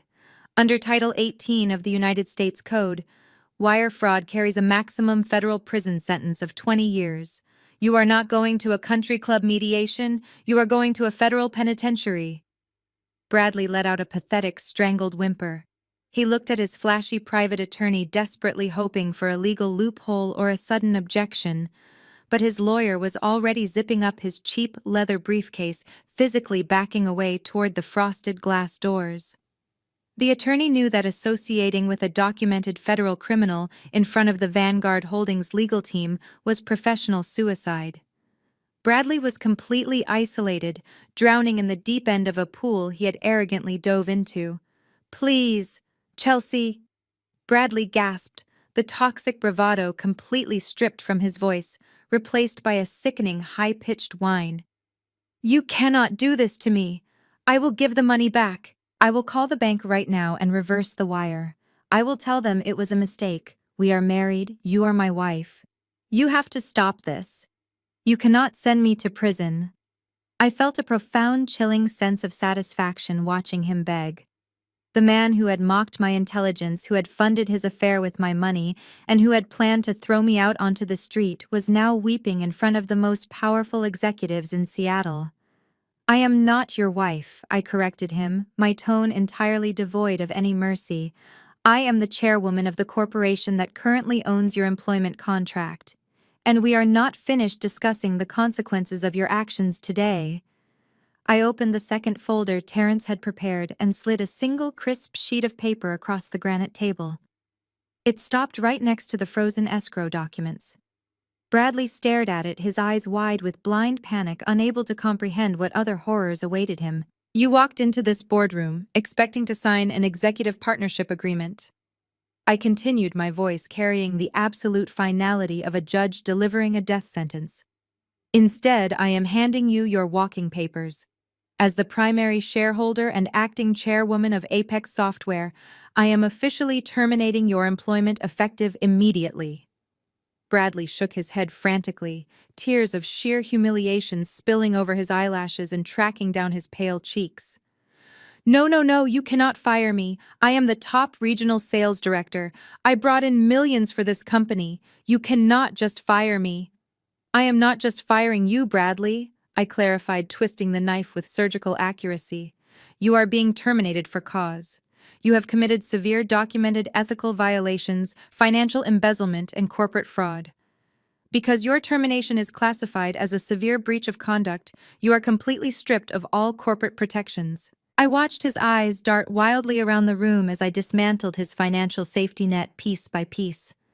"Your unvested stock options are permanently canceled," I stated, listing the penalties with brutal efficiency. "The lucrative severance package you thought would protect you in a worst-case scenario is entirely nullified. Your corporate health insurance benefits will be terminated at 5 o'clock today. You will not receive a single dime of accrued vacation pay or holiday bonuses. You are being excised from this corporation like a malignant tumor." The 8 senior board members seated around the table watched the execution in total silence. They did not look at Bradley with an ounce of sympathy. In the cutthroat world of corporate acquisitions, a liability like Bradley was a disease that needed to be eradicated. They nodded in subtle unified agreement with my decision. "Chelsea, please, I have nothing," Bradley sobbed, his voice echoing pathetically off the glass walls. "If you take my job and my money, I will be bankrupt. I will be completely ruined. I have car payments. I have rent. You cannot leave me with absolutely nothing." I tilted my head slightly, observing him as if he were an interesting insect trapped under a microscope. "That is incredibly ironic," I noted softly, the icy calm of my demeanor contrasting violently with his total breakdown. "Just 3 days ago you stood in my house drinking expensive whiskey that I paid for, and laughed with your friends about how I was a pathetic moocher. You bragged about how you were going to kick me out of my own home so you could move your 24-year-old assistant into my bedroom. You stole $80,000 from our joint savings to buy her a white Range Rover and diamond earrings. You genuinely believed you held all the power because you thought I was small, weak, and entirely dependent on you. Bradley squeezed his eyes shut, his entire body trembling violently, as the reality of his own arrogant boasting was thrown directly back into his face. He finally realized that I had heard every single word. He realized the trap had been meticulously constructed around his own massive ego. You built this prison, Bradley. I concluded, closing my laptop with a sharp, definitive snap that signaled the absolute end of the discussion. I simply handed you the keys and watched you lock yourself inside. You are completely bankrupt. You are entirely unemployable in the tech sector. And you are about to face the full, unyielding weight of the federal justice system. I turned my attention back to Terrence, who was standing tall and resolute at my side. He had executed the legal maneuvers flawlessly, proving exactly why he was the only person in Bradley's toxic family orbit who deserved a seat at my table. Terrence, I said, my voice ringing with total authority, we have concluded the necessary corporate compliance measures regarding this terminated employee. Please notify the security detail downstairs. It is time to let the guests waiting in the lobby come up to the 50th floor. Terrence nodded, a dark, satisfying gleam appearing in his eyes. With pleasure, Madam Chairwoman, he replied, reaching into his pocket to retrieve his secure corporate phone. Bradley looked wildly between Terrence and me, his chest heaving with absolute mind-numbing terror. Guests, he choked out, his voice a frantic, breathy whisper. What guests? Who is waiting in the lobby? I stood up from the heavy leather executive chair, smoothing the lapels of my midnight blue power suit. I looked down at the shattered, ruined man cowering at the edge of the granite table. The consequences of your actions, Bradley, I replied coldly. And they are wearing federal badges. The heavy frosted glass doors of the executive boardroom did not just open quietly. They were pushed apart with a firm, synchronized force that instantly commanded the undivided attention of every single person in the room. 3 individuals strode through the doorway, bypassing the stunned corporate receptionist who had been frantically trying to keep pace with them. They were not wearing expensive tailored suits like the powerful board members seated around the granite table. They wore dark, utilitarian windbreakers with bright yellow block letters printed boldly across the back and chest. Federal Bureau of Investigation. The tactical, strictly professional appearance of the agents created a shocking contrast against the pristine mahogany-paneled walls of the high-altitude corporate sanctuary. The lead agent, a tall, broad-shouldered man with a closely cropped haircut and a demeanor of absolute unyielding authority, stepped directly up to the edge of the conference table. He completely ignored the elite executives seated along the sides. He bypassed Terrence and locked his intense gaze specifically on the sweating, trembling man standing frozen near the center of the room. "Are you Bradley, the agent?" asked, his voice cutting through the thick, electrified silence of the boardroom like a serrated steel blade. He did not actually wait for a response before pulling a thick, folded document from his interior jacket pocket. He held the document up, ensuring the official federal seal was clearly visible to everyone present. "I am Special Agent Miller with the White Collar Crime Division. I hold in my hand a federal arrest warrant issued by the United States District Court for the Western District of Washington. You are being placed under arrest." The specific charges hit the climate-controlled air with the crushing weight of a collapsing skyscraper. Agent Miller listed the federal statutes with a practiced, monotonous rhythm that made them sound even more terrifying to a civilian. Felony bank fraud, interstate wire fraud, aggravated corporate identity theft. With every single word the agent spoke, Bradley physically shrank. The toxic, arrogant bravado that had fueled his entire miserable existence evaporated completely, leaving behind a terrified, hollow shell of a man. He looked frantically at his flashy private attorney, desperately hoping for a legal objection or an emergency injunction. But his lawyer had already backed away, pressing himself flat against the glass wall, visibly terrified of being implicated in a federal conspiracy. His own legal counsel had completely abandoned him. Bradley realized he could not talk his way out of this nightmare. He could not charm these federal agents the way he charmed his gullible sales clients. His legs simply gave out beneath him. He did not sit down gracefully in his designated leather executive chair. His knees buckled completely and he collapsed onto the expensive hardwood floor. He fell hard, his custom-tailored Italian suit crumpling awkwardly around him as he dropped to his knees right in front of the very executives he had spent 8 months desperately trying to impress. The absolute humiliation of the moment was staggering. He looked up at me, his face a twisted, wet mask of absolute despair and total devastation. The arrogant tech sales director who had spent years mocking my career and actively plotting to replace me with a 24-year-old assistant was now literally crawling on the floor of my corporate headquarters. "Chelsea, please." Bradley sobbed, his voice cracking into a high-pitched, agonizing wail. "Please, you have to tell them it is a mistake. Tell them it was just a marital dispute over joint funds. We are married. You are my wife. You can drop the charges right now. Tell them to stop. I will give you everything. I will sign the divorce papers today. I will leave the house. Please do not let them take me to a federal prison, please." I looked down at him from my position of absolute authority at the head of the granite table. I did not feel a single ounce of pity. I did not feel the urge to comfort him or offer a shred of mercy.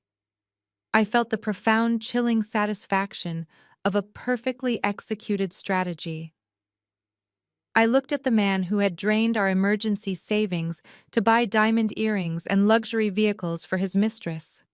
I leaned forward slightly, looking directly into his tear-filled, bloodshot eyes. "You cannot drop federal charges, Bradley," I stated, my voice echoing with icy, unyielding precision. "This is not a civil lawsuit over a broken marriage. You committed a severe felony against a federally insured bank and a corporate entity. The United States government is pressing these charges, not me. I simply provided them with the meticulously documented evidence of your own arrogant stupidity." Bradley choked on a massive sob, reaching a shaking, sweaty hand up toward the edge of the table as if trying to pull himself out of an open grave. "Chelsea, I am begging you," he wheezed, his chest heaving rapidly. "I am begging you." I looked down at his trembling hand, then back up to his ruined, pathetic face. "Just 3 days ago, you stood in my house drinking my expensive whiskey and told your friends that I was a pathetic moocher," I said, delivering the final devastating verbal blow. "You said I was a parasite holding you back from your glorious future. Now look at who is the exact one begging on their knees." Agent Miller did not wait for Bradley to formulate another pathetic excuse. He stepped forward, grabbed Bradley forcefully by the bicep of his expensive suit jacket, and hauled him roughly to his feet.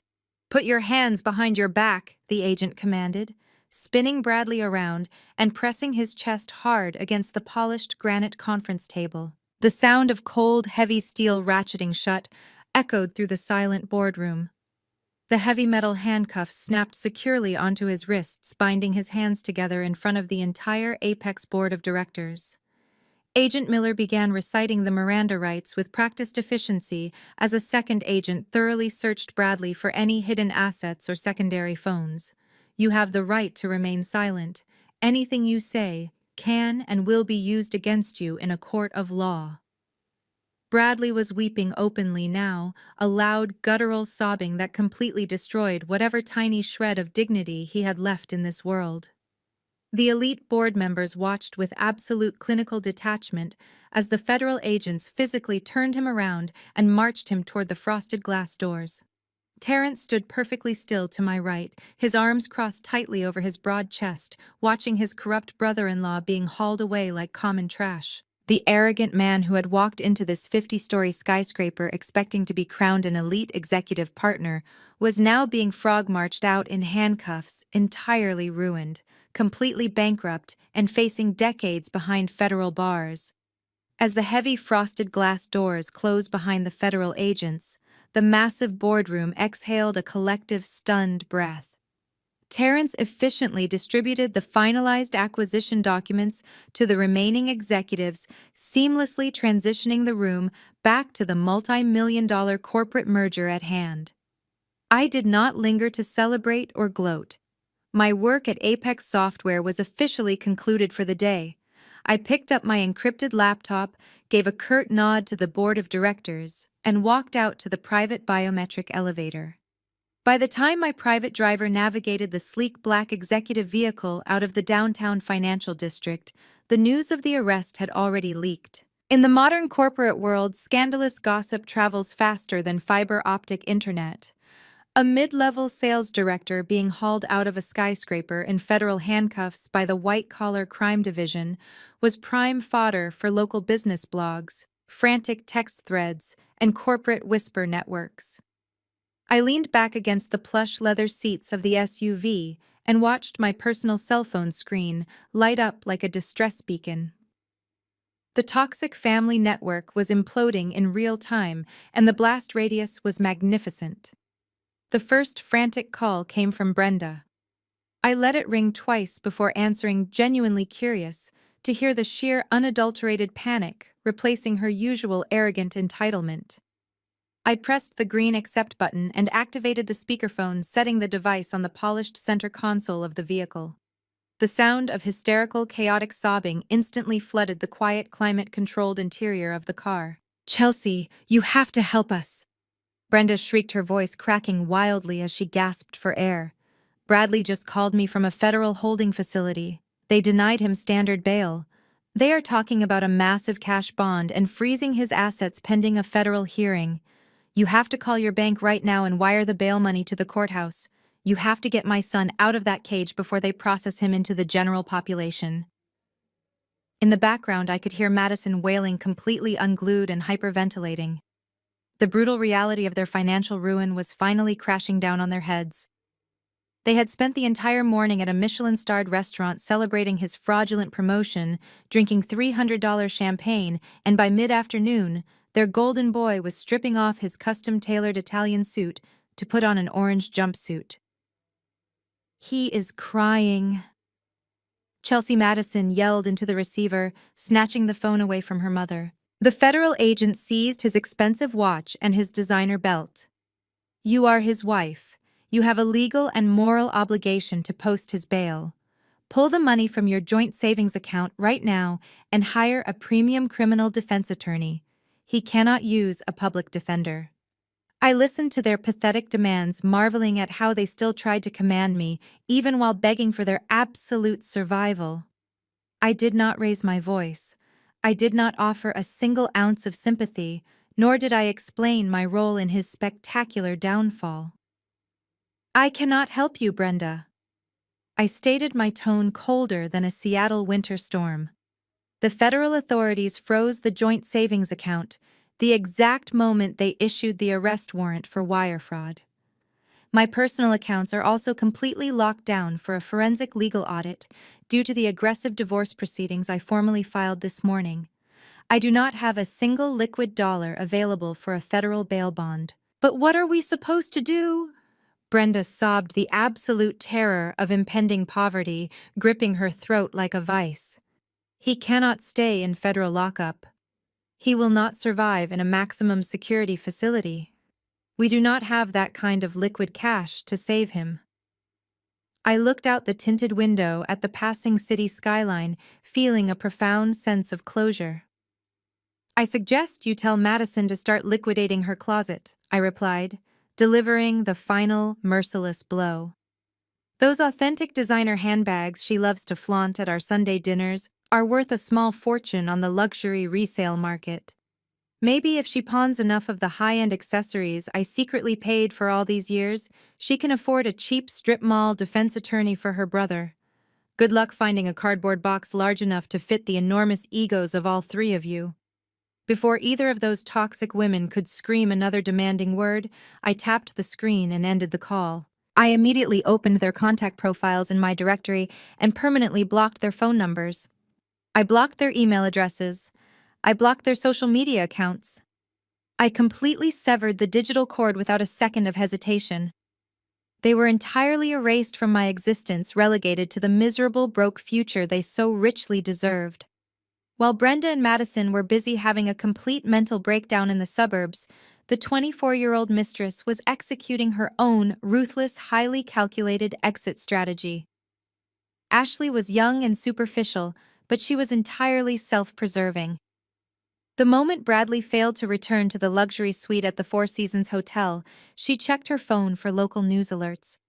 When she saw the breaking headline about an Apex software tech executive being indicted for federal bank fraud and identity theft, her survival instincts kicked into maximum overdrive. She realized in a fraction of a second that the wealthy, generous boss she had been sleeping with was a total fraud, facing decades in a federal penitentiary.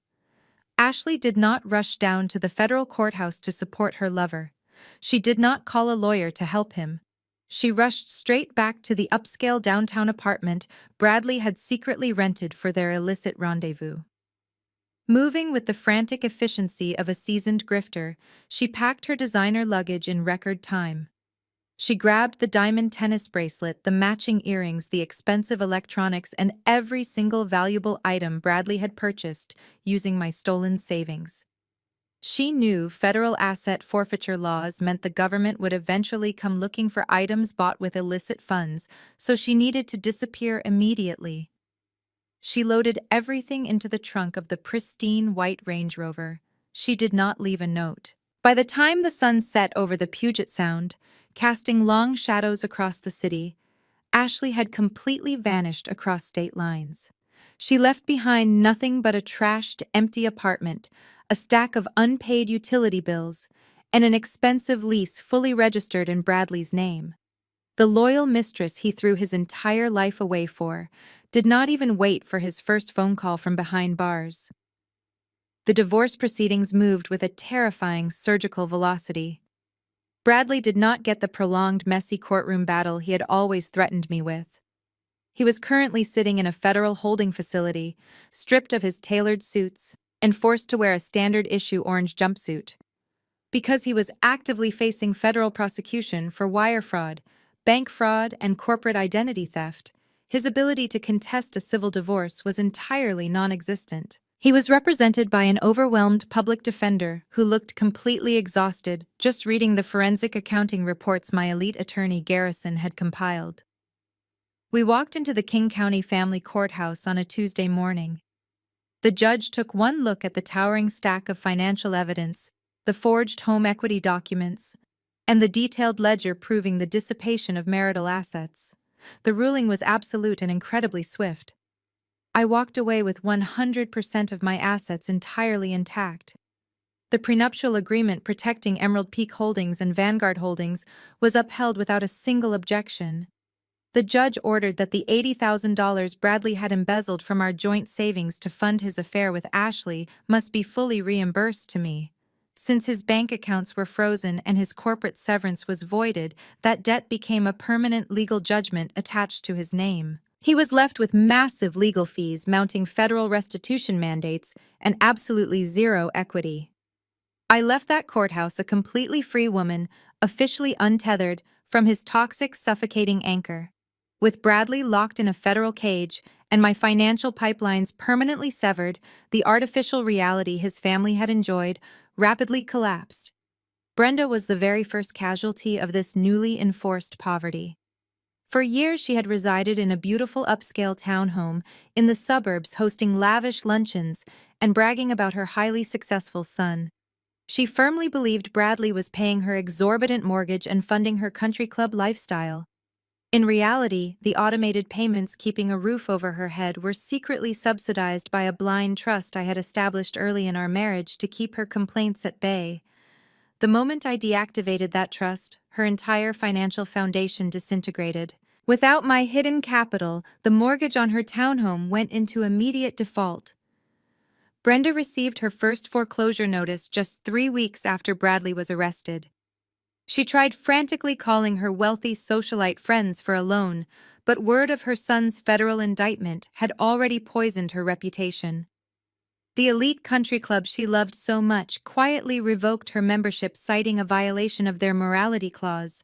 Nobody wanted to associate with the mother of a documented corporate felon. By the end of the month, Brenda was legally evicted. She was forced to pack her designer clothes into cheap cardboard boxes while the bank repossessed the property. The arrogant matriarch who had spent years telling me I was not good enough for her family was now moving into a tiny, rundown one-bedroom apartment in a highly undesirable neighborhood, relying entirely on a meager Social Security check to survive. Madison suffered an equally devastating, utterly humiliating downfall. While her mother was being evicted, Madison was busy having a complete hysterical breakdown inside her luxury downtown condominium. She was still reeling from the sudden termination of her secret $3,000 monthly allowance, but her nightmare was about to escalate significantly. Terrence returned home from the Apex Software corporate headquarters after successfully finalizing the multi-million-dollar acquisition for my company. He walked into their pristine living room, placed his sleek leather briefcase on the glass coffee table, and looked at his wife with a cold, calculating detachment. Madison immediately started sobbing, demanding that Terrence use his high-powered legal connections to bail her brother out of federal lockup and sue me for emotional damages. Terrence did not offer a single word of comfort. He simply opened his briefcase and pulled out a freshly printed stack of legal documents. He tossed the documents onto the coffee table right in front of her. Madison wiped her tears, looking down at the paperwork in confusion. It was not a legal defense strategy for Bradley. It was a comprehensive petition for the dissolution of marriage. Terrence had filed for divorce. Madison gasped, her face turning pale as she looked up at her husband. Terrence stood tall, his posture projecting the same ruthless professional authority he utilized in the corporate boardroom. He informed her that during the Vanguard Holdings acquisition audit, he had requested a full forensic review of his own household finances. He had discovered the anonymous family grant tied directly to my corporate routing numbers. He revealed that he knew exactly where her secret allowance had been coming from for the past 5 years. He knew she had been living a fake, extravagant lifestyle funded entirely by the very sister-in-law she relentlessly mocked and degraded. Terrence looked at Madison with absolute disgust. He told her he refused to spend another single day married to a superficial, entitled parasite who lied about her finances and enabled her brother's criminal behavior. Because Terrence was a brilliant attorney, he had meticulously documented her financial infidelity and her hidden accounts. He informed her that he was terminating the lease on their luxury condominium at the end of the month. He was taking his income, his assets, and his pristine legal reputation, and he was walking away, clean. He advised Madison to start selling her closet full of authentic designer handbags if she wanted to afford a security deposit on a cheap rental. He packed his own bags that very evening and moved into a private executive suite, leaving Madison completely alone in the echoing empty condo. The toxic, arrogant family unit that had spent 7 years trying to break me was now entirely bankrupt, fractured, and utterly destroyed by their own insatiable greed. 6 months had passed since the federal authorities escorted my arrogant ex-husband out of the Apex Software boardroom in handcuffs. The transition from a suffocating, deeply toxic marriage to a life of absolute, unyielding freedom was entirely seamless. I did not mourn the loss of a man who viewed me as a parasite. I did not shed a single tear for the destruction of a family unit built entirely on a foundation of entitlement and deceit. I simply recalibrated my focus, absorbed the Apex corporate structure into my massive financial portfolio, and accelerated my empire toward the future. The doors to my executive suite glided open with a soft, mechanical hum. I sat behind the expansive custom-cut obsidian desk on the 50th floor of the Vanguard Holdings global headquarters. The corner office was a masterpiece of modern architectural design featuring minimalist leather furnishings, stark metallic accents, and an unobstructed panoramic view of the bustling Seattle metropolis. Terrence strode into the office, carrying a sleek, highly encrypted digital tablet. He looked completely revitalized. The heavy, exhausting burden of financing Madison and her endless superficial shopping addictions had been entirely lifted from his broad shoulders. He walked with the effortless, commanding stride of a man operating at the absolute pinnacle of his profession. Following his flawless execution of the apex legal integration and his unwavering commitment to corporate integrity, I had officially promoted him. Terrence was no longer just the brilliant African-American attorney who survived my miserable in-laws. He was now the senior legal partner and chief compliance officer of Vanguard Holdings. We did not share DNA, but we shared a profound, unbreakable mutual respect forged in the fires of professional excellence and moral accountability. "Good morning, Madam Chairman Terrence," said his deep voice carrying a tone of absolute professional reverence. He took a seat in the leather chair directly across from my desk and placed the tablet onto the polished obsidian surface. "I have the final quarterly reports for the newly integrated software division.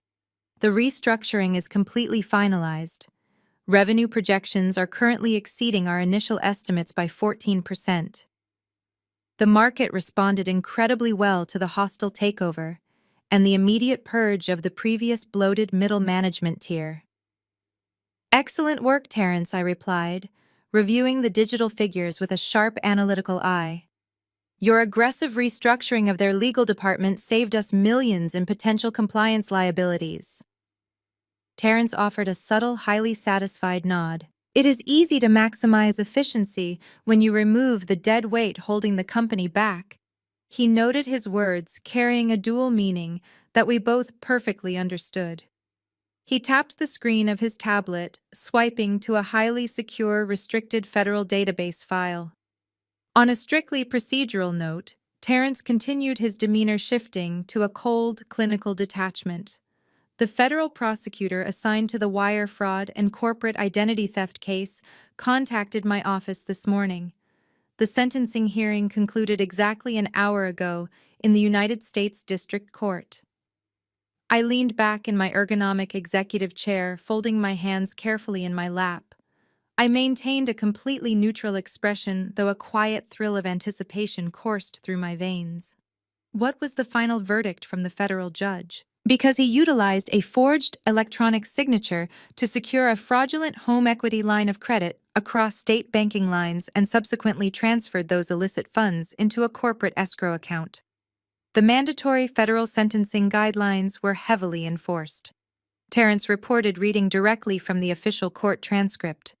The defense attorney attempted to plead for leniency, citing extreme emotional distress and marital confusion.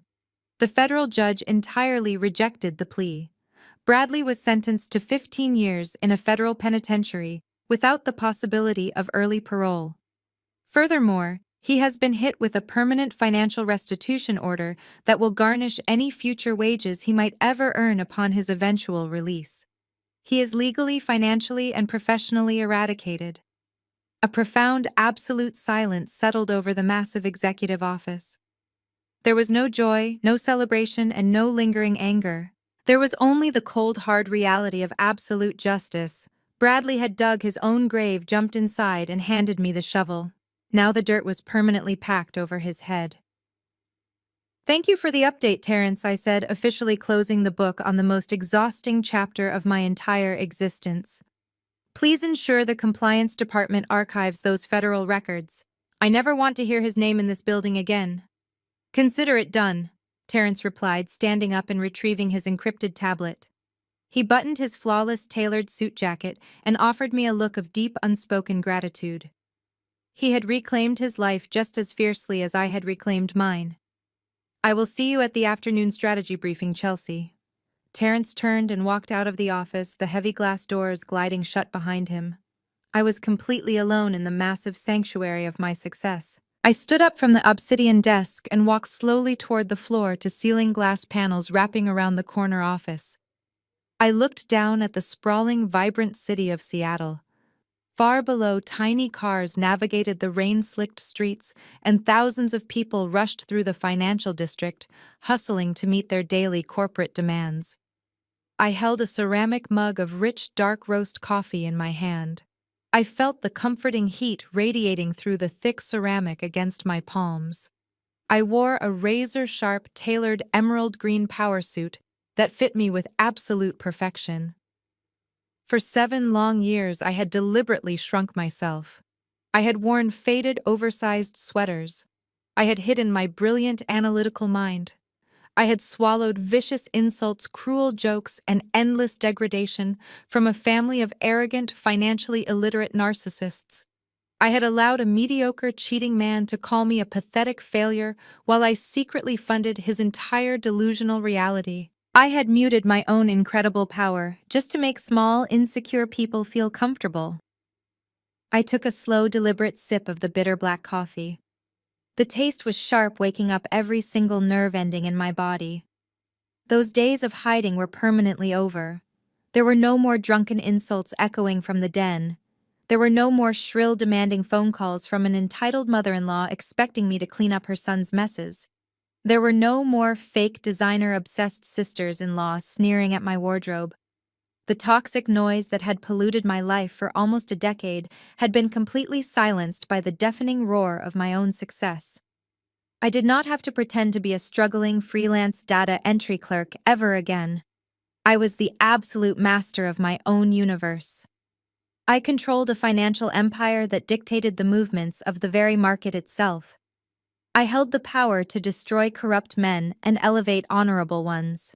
I looked at my own reflection in the towering glass window. The woman looking back at me was fierce, unyielding, and entirely unapologetic. I smiled, a genuine, deeply contented expression that reached all the way to my eyes. The heavy, suffocating chains of my past were shattered. My empire was expanding. My mind was sharp. My future was an open, limitless horizon. My life now belonged to one single phenomenal person. It belonged entirely to me. The most profound lesson from this story is that you must never shrink your own brilliance just to accommodate the fragile egos of toxic people. True power does not require loud arguments or public screaming matches. It lies in quiet observation, strategic planning, and absolute financial independence. When people constantly underestimate your worth, do not waste your precious energy trying to prove them wrong. Instead, build your empire in silence and let their own blinding arrogance become the exact weapon that destroys them. You alone hold the pen to your future, and your value is never determined by those who cannot see it. If this story inspired you to reclaim your power and walk away from toxic environments, please hit the like button, subscribe, and share this video with someone who needs a reminder of their own incredible worth.